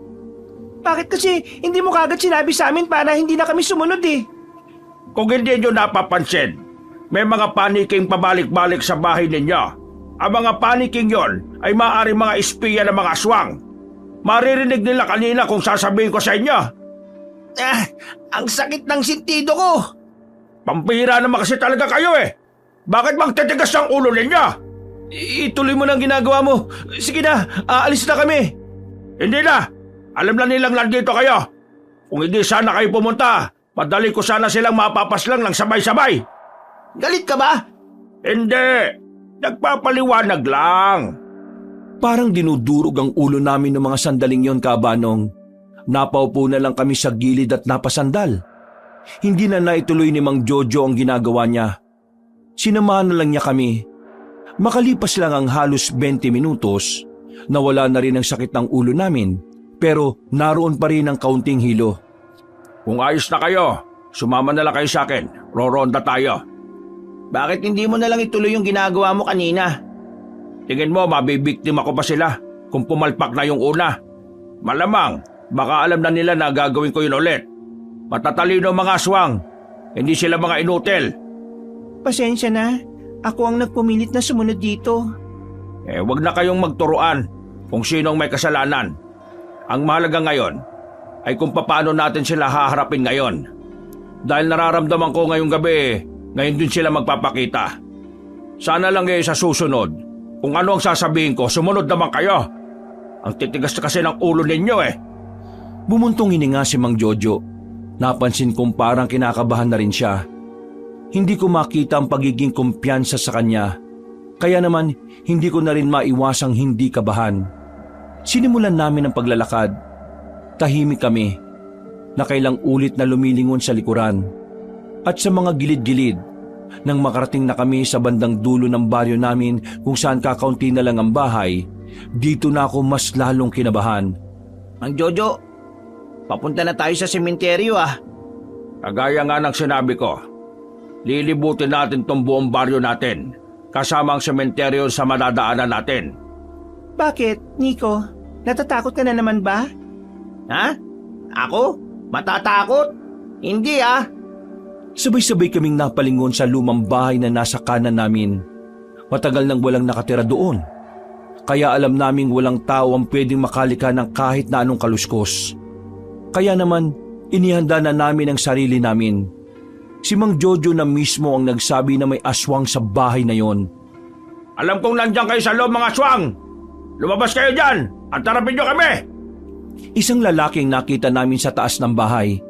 Hindi namin makita ang mukha niya dahil kulang ang liwanag na meron ng area, pero kilala namin ni Nico ang boses niya. Alam niyo bang epal kayo sa pamumuhay namin? Magiging madali sana ang lahat para sa amin kung hindi lang sana kayo nakikialam mabuti naman at naisipan mo na rin magpakita. Ikaw ba yung pinuno ng mga alaga mo? Kanino ka natutong mangyanggaw? Mukhang balak mo talagang bumuo ng isang batalyon Oo, tama ka. Magpaparami kami. At kapag nangyari yun, kami na ang magmamay-ari ng baryong ito. At hindi ko hahayaan na pigilan niyo ako. Bagito ka pa, iho. Baguhang aswang ka pa lang. Masyadong mataas ang ambisyon mo Para sabihin ko sa'yo, pangkaraniwang aswang ka lang.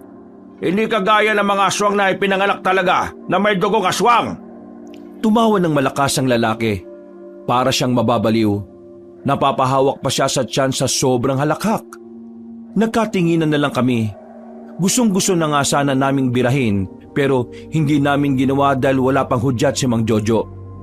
Nakakahanga ang pagiging kampante mo. Kung mataas ang ambisyon mo, mas mataas yata ang kumpiyansa mo Wala kang alam sa sinasabi mo, tanda. Kung ako sa'yo, pauwin mo na yung mga batang yan kung ayaw mong madamay sila rito. Pauwiin? Naka, malabong mangyari yan. Kahit pauwiin ko ang mga yan, hindi naman susunod yan Alam mo kung bakit? Gusto rin nilang paslangin ka. Ganun ba? Nakakatuwa naman sila. Ganyan dapat ang mga kabataan May katapangan. Para ipaalam ko sa'yo, hindi na kami mga bata. Pagkukwentuhan na lang ba tayo rito o sisimulan na natin to? Pasensya ka na Wala ako sa mood ngayon Pero yung mga bata ko, nasa mood silang manggulo. Ang kaso, hindi ko sila kasama Nauna na sila sa akin. O paano? Maiwan ko na muna kayo dyan Agad na umalis ang lalaking aswang. Wala pang isang minuto, naintindihan kaagad ni Mang Jojo ang susunod na mangyayari. Nauna na siyang tumakbo. Sinundan namin siya. Pagdating namin sa barangay, nahuli na kami ng dating. Nakandusay na ang 4 na tanod sa labas. May 2 ring sugatan sa loob. Pagpasok naman namin sa opisina ng kapitan, nakita namin ang kapitan na sugatan din. Hawak-hawak ang tagiliran niya habang pinipigilang umagos ang dugo. Ikarga niyo sa tricycle. Marunong ba kayo magmaneho? Ha? Ako hindi. Hindi rin ako marunong. Ako marunong. Alam kong gustong-gusto mong makasama sa labanan, Iha. Pero unahin mo muna itong kapitan. Kailangan niya makaligtas. Kami nang bahala sa dalawang sugatan. Hindi naman malala ang tama nila eh. Sige na, alis na! Tinulungan namin ang kapitan na makasakay sa tricycle. Hindi na siya nagsasalita noong mga oras na yon. Kaya pinaharurot agad ni Lara ang tricycle. Kami naman, inalalayan namin si Mang Jojo sa panggagamot sa dalawang tanod na sugatan. Ayos na kayo. Huwag na lang muna kayong lumabas. Dito lang kayo sa kwarto. Kahit na anong mangyari ha, dito lang kayo. Naintindihan niyo ba? Umiiyak at patungu-tangu pa ang dalawang tanod nang malagyan na sila ng paunang lunas. Lumabas kami ng barangay. Sinalansan namin ng maayos ang 4 na bangkay sa tapat at tinakpan ng dahon ng saging. Sa mga pagkakataong ito, kitang-kita sa mukha ni Mang Jojo ang galit. Nanggigigil na rin siya sa mga aswang. Inunahan nila tayo. Mukhang gusto talaga nila akong subukan ah. Tara, sumunod kayo sa akin. Saan? Saan tayo pupunta? Saan pa? E di maghahanap ng aswang. Mabilis ang ginawa naming pagronda. Halos kada sulok ng baryo namin ay pinupuntahan na namin. Nakarating na rin kami ng baryo, pero wala na kaming nakitang mga aswang. Dismayado si Mang Jojo. Banas na banas siya na hindi man lang kami nakaganti sa mga nilalang na yon. Hindi na nga kami nakatulog noon para magbantay. Pero hindi na talaga bumalik ang mga aswang. Bandang 6:00 na nang makauwi na si Lara. Ayon sa kanya, nasa maayos na kalagayan na ang kapitan namin. Mabuti na lang daw at hindi naman malalim ang hiwa na natamo nito. Pero iyakan ang maririnig sa barangay namin nung umagang yon. Naroon ang mga kamag-anak ng mga tanod na nasawi dahil sa pag-atake ng mga aswang. Habang kami naman, nagpapalamig sa bakuran namin. Nagkakape habang nakatulala sa gilid. Bakit? Bakit ang barangay ang una nilang gustong lagasin? Bakit hindi tayo? Gusto nilang takutin ang mga tao rito. Pinilay nila ang pamunuan dito nang sa ganun mawala ng pag-asa ang mga tao. Alam ng mga aswang na ang mga tao ay nakadepende lang sa barangay. Alam ng mga aswang na mas pinagkakatiwalaan ng mga tao ang mga nasa barangay kaysa sa atin. Kaya yun ang inuna nila. Para isipin ng mga tao na wala nang tutulong sa kanila. Sa madaling sabi, ginugulo nila ang utak ng mga tao para mas maging magulo rito. Pero hindi natin nahayaan na mangyari yan. Kanina, nagkamali na si Kapitan. Sinabi niya sa akin na tayo munang humawak ng barangay. Tayo na muna magiging haligi ng baryong ito. Ipaparamdam natin sa mga tao na nandito tayo para sa kanila. Huwag nating hayaan na panghinaan sila ng loob. Isa pa, kailangan natin ang tulong nila. Kailangan nilang makiisa sa atin. Matatalino mga kalaban nating aswang. Nagkamali ako na masyado akong naging kampante dahil mga produkto lang sila ng mga yanggaw. Buong akala namin ay makakapagpahinga na kami ng mga sandaling yon. Pero nagulat kami nang biglang may mga dumating na tao na pinangungunahan ni Mang Rolen. May dala-dala pa silang placard. Nakalagay ang pangalan naming dalawa ng pinsan ko at sinasabing kasabwat daw kami ng mga aswang. Ayan mga kasama! Sila ang tunay na kasabwat ng mga aswang! Tingnan niyo naman umatake ang mga aswang kagabi! Pinatay ang 4 na tanod at nasugatan ng iba pa! Pati si Kapitan nasa ospital! Sila lang ang gagawa doon! At itong mga ito, protektor sila ng mga aswang! Ano ba naman to, Mang Rolen? Huwag ka nang magmaang-maangan pa, Eman! Nabubuking na ang tinatago niyong sekreto! Kasabwat niyo mga aswang! Binalak talaga ninyong patayin ang mga nasa barangay dahil alam niya, malaking banta ang barangay sa mga binabalak ninyo! Oy, sige nga! Anong prueba mo? Nakasabwat kami ng mga aswang! Prueba? Meron akong patunay! Sinundan ko kayo kagabi! Nakita ko kayong tumigil sa harapan ng lumang bahay sa dula! Meron kayong kinausap na isang lalaki na nakatungtong sa bubungan! Palagay ko aswang yun Nag-uusap-usap kayo para pagplanuhan ng barangay! Kung hindi kayo kasabwat ng mga aswang, bakit hinayaan niyong makalis ang lalaki dyan? Niya hindi niyo man lang hinabol! Siraulo ka rin pala talaga yan Kung ano man ang iniisip mo dahil sa nakita mo, Nagkakamali ka.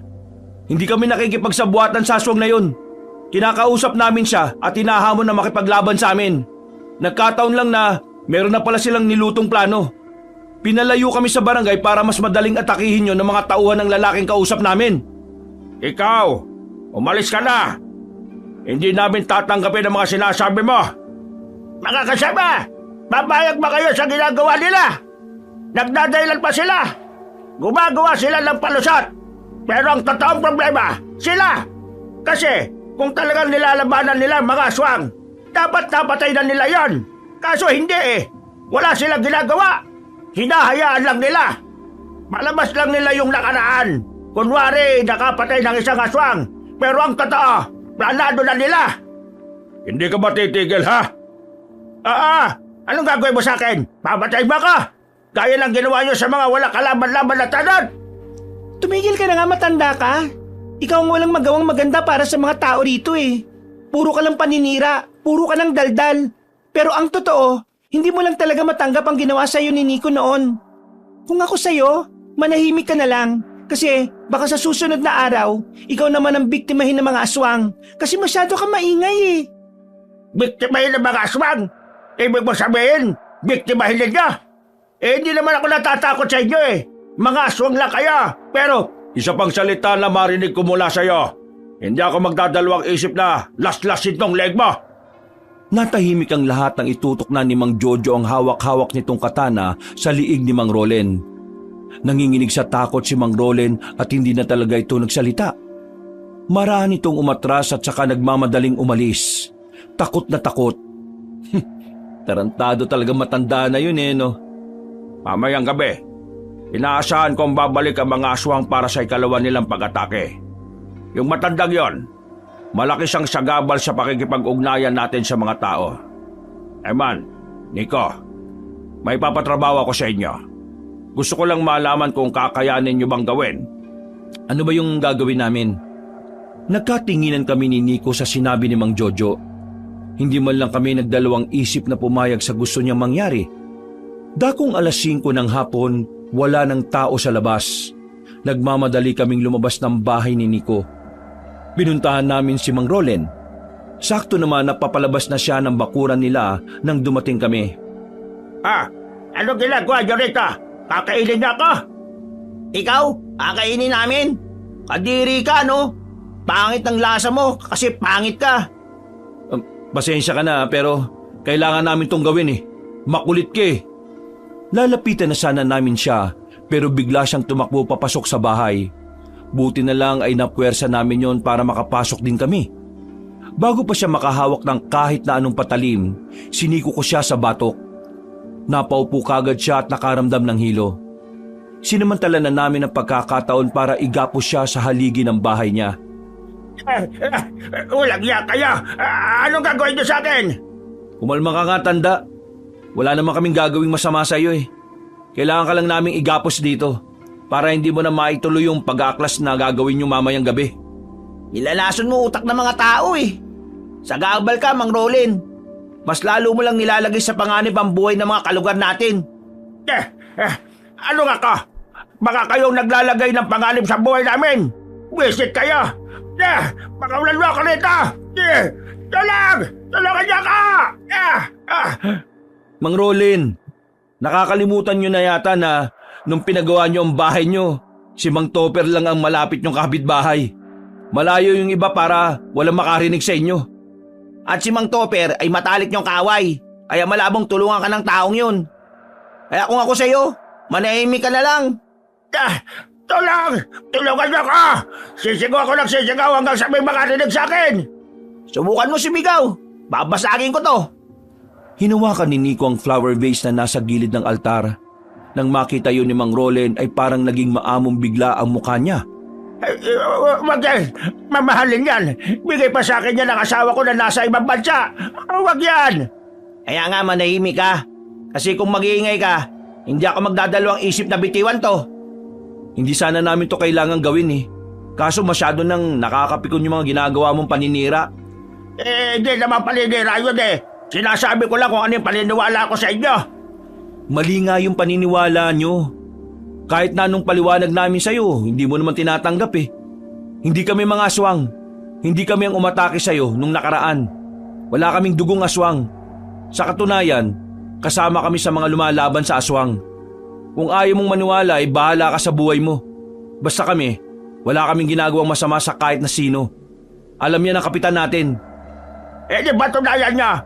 Hindi ako maniniwala kung wala naman patunay. Pumasok kami sa kusina niya, Kabanong. Kinuha namin ng isang garpong asin. Pinakita namin sa harapan niya kung papaano kami magbatuhan ng asin ng pinsan ko.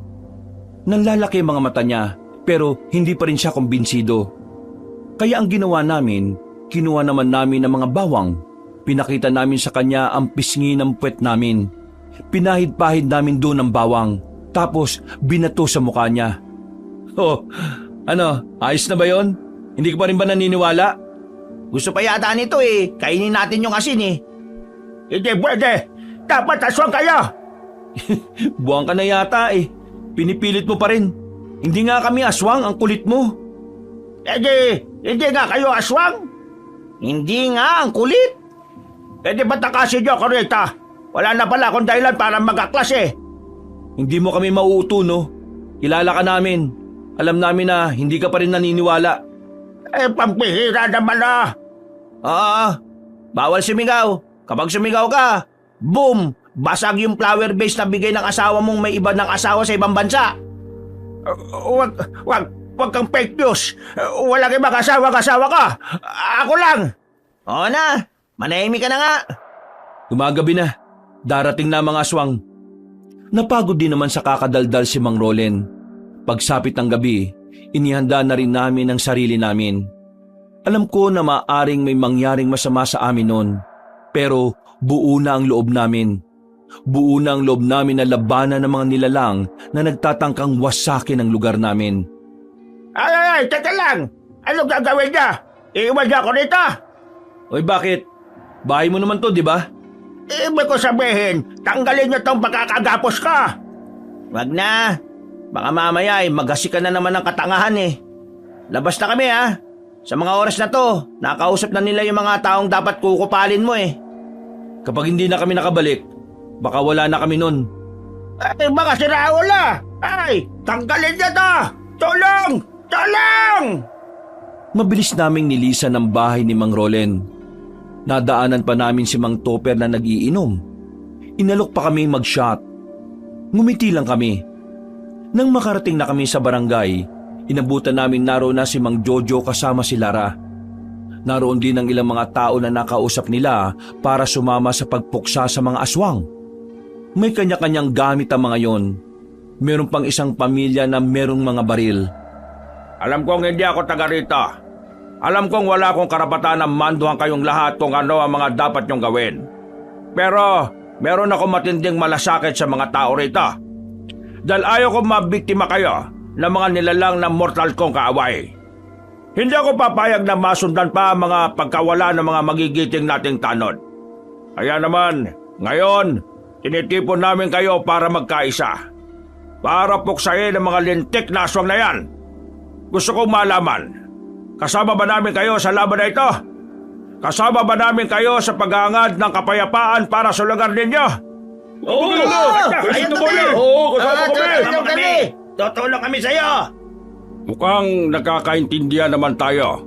Ngayon, magsibuntan na kayo sa mga pwesto ninyo. Hihintayin natin ang pagdating ng mga aswang. Nagmamadaling nagpulasa ng mga tao. Mabuti na lang talaga at nakasundo nila yon. Malaki rin ang naitulong ng pagkulong namin kay Mang Rolen sa bahay niya. Narito ang mga gagamitin nyo sa pakikipaglaban. Kunin nyo rito. Papasok na sana kami sa loob ng barangay nang biglang dumating si Aling Tessie. Napanganga kami sa aurahan niya. Nakasuot siya ng mahabang kulay itim. May pana sa likod. Nakatali na ang buhok. La, huwag mong sabihin sasaba ka rin.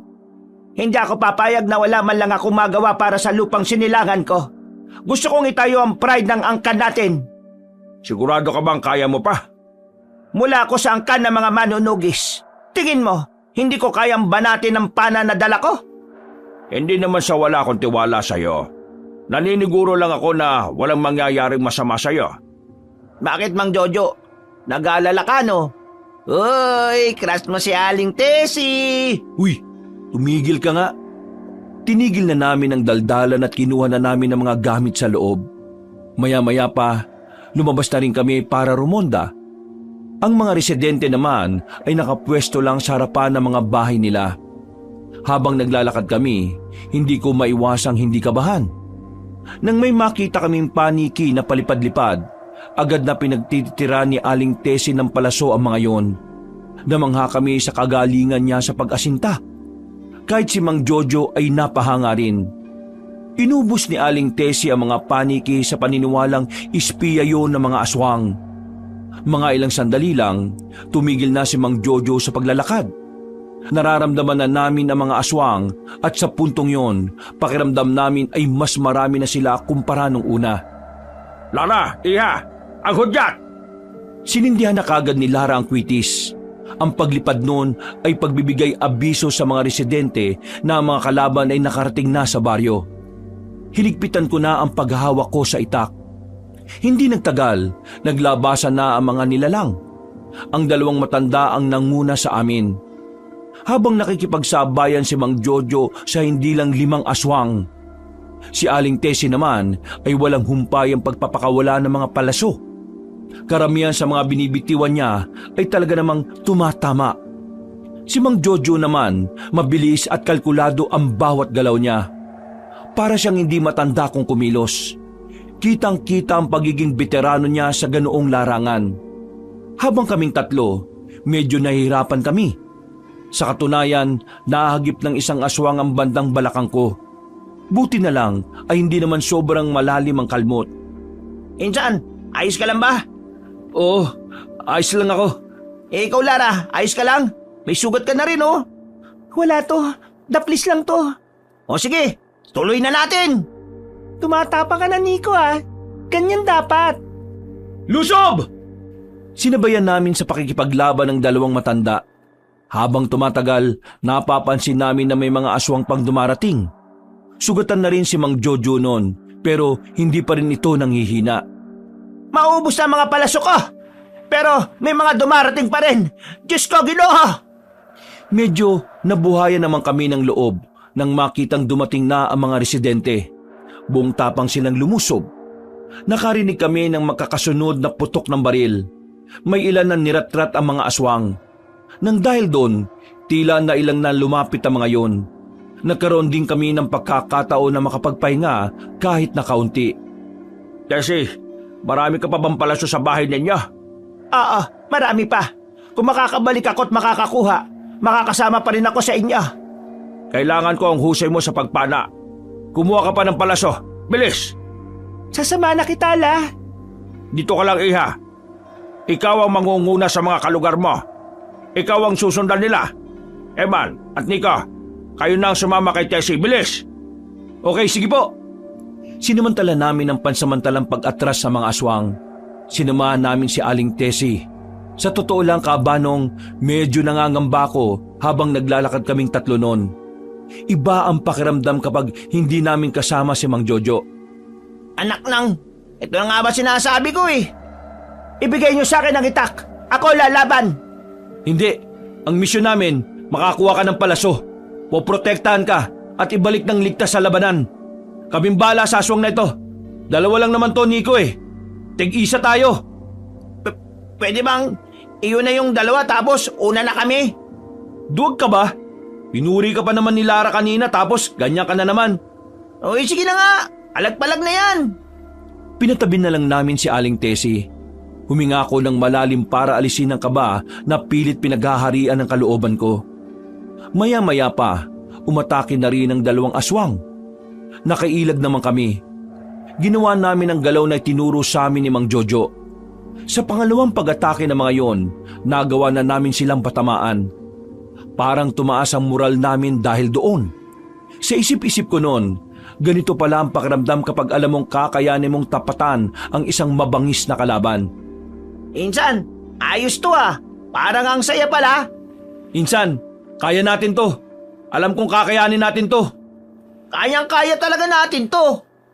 Sa mga sumunod na senaryo, Kami na ang lumapit sa dalawang aswang. Sabay naming hinagupit ng itak ang mga yon.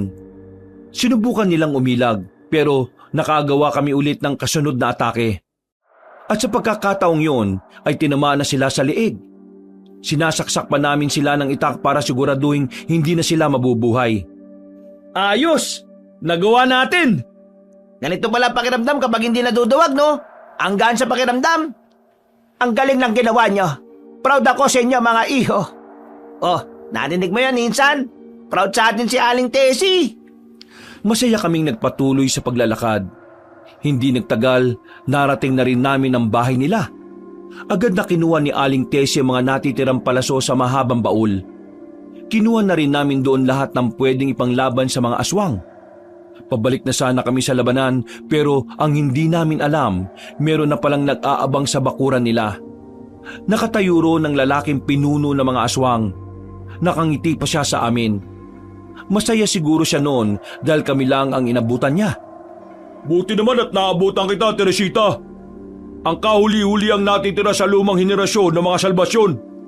Baguang aswang ka lang. Produkto ko lang ng Yanggao. Paano mo nalaman ang mga bagay na yon? Sa iyo bang palagay malalaman ko mga bagay na yun kung baguhan lang ako na aswang? Sa tingin mo ba, makakandara pa ba akong unahin ka kaysa dun sa matandang lalaki na akala mo kung sino? Teresita, ikaw at ang apo mo na lang ang banta sa lahi namin. Dahil ang iba mong kamag-anak, mga duwag. Sinasabi mo bang hindi ka baguang aswang? Sino ka ba talaga? Naitanong mo na rin naman, magpapakilala na lang din ako. Para bago ka mamatay, madala mo sa langit ang pangalan ko. Ako si Paeng, ang bunsong anak ng dating pinuno ng aswang na pinaslang ng mga kamag-anak mo. Ako lang ang natira sa amin. Mabuti na lang, may isang pamilya ng aswang sa kabilang probinsya ang umampun sa akin. Inalagaan ako at naging malakas. Ngayon, nandito ako para ituloy ang nasimulan ng mga kalahi ko. Yun ay ang burahin ng mga taong hahadlang sa mga layunin namin. At swerte mo, ikaw ang una kong aasikasuhin. Isusunod ko na lang ang apo mo kapag natapos na ako sa'yo. Kung hindi ka biktima ng Yanggao, anong ibig sabihin nung nakita ka naming naglalaway? Namumula mga mata at mahahabang kuko. Lahat ng yun sintomas ng Yanggao ayon kay Mang Jojo. Yun ba? Oo, sintomas ka ng Yanggao. Kapareho ng sintomas kapag ang isang aswang ay unti-unti nang lumalakas. Namumula mga mata, humahabang kuko at naglalaway. Takam na takam sa laman ng tao. Nung nakita natin siya, ibig sabihin, parang nag-evolve na siya, pinsan. May utak ka pala, pero tama ka dyan. Nagkamali ng intindi si Mang Jojo. Walang alam ang matandang yon. Nagdudunong-dunungan lang. Hindi niya alam kung anong pinagmulan ko. Kaya ngayon, nasa panganib ang buhay ninyo. Ang tapag na nabuo namin kani-kanina lang ay naglaho na parang bula. Sobrang kinakabahan na kami nun. Isa lang kasi ang ibig sabihin para sa akin ng mga sinabi niya. Hindi siya pangkaraniwang aswang. At dahil hindi siya produkto ng Yanggao, ibig sabihin lang nun ay malakas siya kumpara sa iba. Wala kaming pakialam. Huh? Wala kaming pakialam kahit na matagal ka ng aswang. Wala kaming pakialam kahit na malakas kang aswang. Wala kaming pakialam kahit na ikaw ang nakakalamang sa amin. Hindi ka namin uurungan. Dahil ang misyon namin, ibalik si Aling Tessie sa labanan ng buo. Para akong nabuhayan sa mga sinabi ni Nico. Kaya naman, kahit na alam kong delikado at mababa ang tsansa na manalo kami, hindi namin siya inatrasan. Pinapahangan niyo ako sa katapangan niyo pero... Puro ka daldal! Naunang lumapit si Nico sa lalaking si Paeng. Sumunod din naman ako kagad. Ilang beses namin siyang tinangkang patamaan ng itak, pero mabilis siya. Hindi siya normal. Parang nababasa niya rin ang mga galaw namin. Hindi nagtagal, naagaw na niya ang itak sa amin. Gusto ko mano-mano, walang sandata, walang kahit ano, kamao sa kamao. Ako naman! Lumapit si Paeng sa akin. Sa sobrang bilis ng kilos niya, hindi ko na nagawang ilagan pa ang suntok. Dumapo yun sa mukha ko. Pagsuntok niya ulit sa akin ay tinamaan na ako sa panga. Sandaling dumilim ang paningin ko. Napaupo ko nang makaramdam ng hilo. Narinig ko na lang si Nico naman ang binabanata niya. Nang makabalik ang paningin ko, nakita kong hawak-hawak na niya sa ulo si Nico. Habang si Aling Tessie naman ay naiiyak na lang sa gilid. Kinuha na niya ulit sa likod ang pana para labanan sana si Paeng. Pero pinigilan ko siya. Wag po! Mapapahamak po kayo! Hindi ko kayang manood lang. Wag niyong gamitin ng palaso. Kailangan niyo po yan sa laban, hindi dito. Kahit napaulunan mo ako ng maraming ganyan tanda, hindi yan tatama sa akin. Tanggapin mo na lang ang kapalaran mo. Dito ka na mamamatay, kasama ng 2 lalaki na to na wala namang kwenta. Ikaw ang walang kwenta. Alipin ka ng nakaraan. Hindi mo matanggap na natalo kayo noon. Kaya ngayon nandito ka. Kinakalaban ng mga taong alam mong walang kalaban-laban sa'yo. Ikaw ang tunay na mahina. Ikaw ang tunay na walang kwenta. Abo, talaga nagsasalita ka pa ha? Ano? Ha? Masakit ba? Magsalita ka ngayon. Tama na. Ako na lang ang bugbugin mo. Huwag ka mag-alala. Ikaw naman ang sinabi ng ako naman eh. Pinilit kong lumapit sa kanya, Kabanong. Gaya ng inaasahan ko, ako naman ang pinagbuntungan niya. Maya-maya pa, hindi na ako makabangon. Ganon din si Nico. Nakita na lang namin na nilalapitan na niya si Aling Tessie. Nakakalat na ang palaso sa lapag. Nakadikit na si Aling Tessie sa dingding. Sa mga sandaling yon, nagbago na ng anyo si Paeng. Inilabas na nito ang mahaba nitong kuko na parang kutsilyo sa talim. Sinasabi ko naman sa iyo, di ba? Ito ang magiging katapusan mo, Teresita. Mamili ka na lang kung alin sa 2 kamay ko ang gusto mong ipagdukot ko sa puso mo. Kahit na papatay mo ako ngayon, hindi pa rin natatapos ang laban ng angkan namin. Papatayin ka ng apo ko. Isusunod ko na rin sa iyo yon maya-maya lang. Kaya wala nang magagawang angkan na pinagmamalaki mo. Gusto namin bumangon noon para sagipin si Aling Tessie. Pero hirap na hirap kaming igalaw ang katawan namin. Kahit na anong gawin naming puwersa, hindi man lang kami makatukod man lang. Itatarak na sana ni Paeng ang kuko niya sa dibdib ni Aling Tessie nang biglang may bumaon na palakol sa likuran nito. Nanggaling ang palakol na yon sa labas ng bakuran. Pagtingin namin, naroon na pala si Mang Jojo at Lara. Marahang umarap sa kanila si Paeng. Kitang-kita sa mukha nito ang hapdi ng pagbaon ng palakol. Akala mo ba hindi ko napagtanto na hindi ka talaga produkto ng Yanggaw? Akala mo ba hindi ko alam na veteranong aswang ka rin? Sinadya kong pabalikin si Tessie dito dahil nalaman ko na siya ang pinapakay mo. Sinamantala mo talagang ubus na ang pangontra na nilagay ko nung nakaraan. Kaya ngayon ka lang talaga naglakas ng loob na lumapit dito. Malas mo lang iho. Veteranong manunugis din ang nakatapat mo. Kahit na dati ka ng aswang, para sa akin ay isa ka pa rin bagito. Bata ka lang sa paningin ko. Hindi mo ko mautakan. Magpapakilala ko sa iyo bago ka man lang mamatay. Para madadala mo ang pangalan ko sa impyerno. Ako si Jojo de la Cruz. Kabilang sa angkan na silang nagpabagsak sa mga aswang noon. Hindi na nagsayang ng oras si Mang Jojo. Gamit ang katana nito, hinagupit niya ng malakas ang liig ng lalaking aswang. Sirit ang dugo. Gumulong ang ulo. Napapikit na lang ako noong mga oras na yon. Pagdilat ko, umikot na ang paningin ko. Mas nararamdaman ko na ang pagkirot ng mga galo sa katawan ko. Basta ang huling natatandaan ko lang noon, patay na ang pinuno ng mga aswang. Nagising ako na nasa ospital na kami ng pinsan ko. Sa gilid ay naroon si Mang Jojo pati na rin ang maglola. Ayon sa kanila, 2 araw kaming walang malay. Buti na lang daw walang kritikal na nangyari sa amin. Sadyang mahina lang ang katawan namin para sa matinding bugbog. Tapos na. Naipanalo na natin ang lahat. Sa katunayan, nagdiriwang na mga kalugar ninyo. Magaling. Magaling ang ginawa ninyo. Bayani kayo. Ginawa niyo ang makakaya niyo para protektahan si Tessie. At gusto kong humingi ng pasensya dahil para kayo ang naging pain. Alam niya na mangyayari yon, pero dahil kilala niya kayo, tiwala siyang hindi kayo basta susuko. Malaki ang pasasalamat ko sa inyong dalawa. Una pa lang, alam kong matatag kayo. Kung nasaan man ngayon ang inyong lola, alam kong sobrang proud niya sa inyo. Maraming salamat din po sa tiwala, Mang Jojo. Ayos lang naman yung ginawa ninyo. Ang mahalaga, nagawa naming maging matapang. Yun yung bagay na wala kami noon pa eh. Kaya nga kami inaabuso ni Mang Roland eh. Masakit lang sa katawan pero ang saya naman. Ang sarap ng pakiramdam na may naililigtas ka na buhay. Ang mabuti pa, inumin nyo na yung gamot na bigay ng doktor para naman mas madaling gumaling ang mga sugat ninyo. Para makalabas na kayo rito. Inom na ako eh. Mambihira ka. Alak pa rin talaga nasa isip nyo eh no. Nagtawanan na lang kami noong mga sandaling yon. Nakalabas na rin kami nung araw na yon kahit na iika-ika pa rin kaming maglakad. Pagbalik namin sa baryo, nalaman namin na itinakbo rin pala sa ospital si Mang Roland. 2 araw din kasi siyang nakagapos.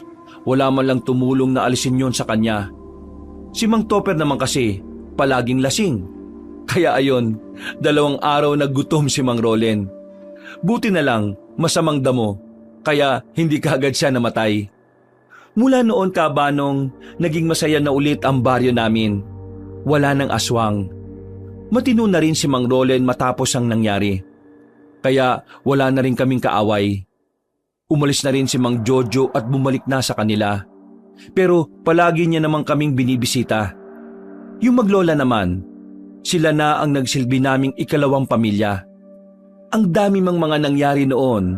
Ang mahalaga para sa akin ay ang mga aral na natutunan ko, hindi lang sa pakikipaglaban sa mga aswang, kundi pati na rin ang aral na nagmumula sa mga salitang mga taong tunay na nagpapahalaga sa amin. Hanggang dito na lang po, Kabanong. Marami pong salamat at mabuhay po tayong lahat, mga kabangers at mga kayanggaw. Hello po sa lahat! Kabanong po uli.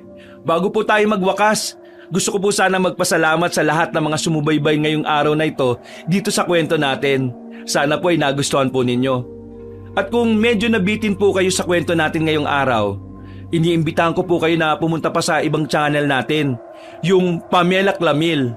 Konti pa lang pong subscriber doon kaya sana ay mag-subscribe po kayo at pindutin nyo rin po yung notification bell para lagi po kayo nanonotify pag may mga bago po mga videos. At mag-comment din po kayo at mag-like para malaking tulong po sa channel natin. At kung medyo bitin pa rin po kayo, abay iniimbitahan ko po kayo sa bagong channel po natin, yung Kabanong version 2.0, kung saan meron na pong moving images doon kaya may mapapanood na rin po kayo. At the same time, meron pa rin po kayo mapapakinggan na narration with music and effects. Kaya maganda dito, meron kayong pinakikinggan, meron na rin po kayong pinanunood. Hindi kaya pwede niyong parehong gawin. O di ba ang ganda? Kaya sana po ay huwag niyo rin po kakalimutan na mag-subscribe doon para makasama po kayo sa first 100,000 subscriber ng channel na yun. At para hindi po kayo mahirapang hanapin yung mga channel, ilalagay po namin sa pin comment or sa description yung mga link na mga channel natin na yon. Hanggang sa susunod na kwento, wakas!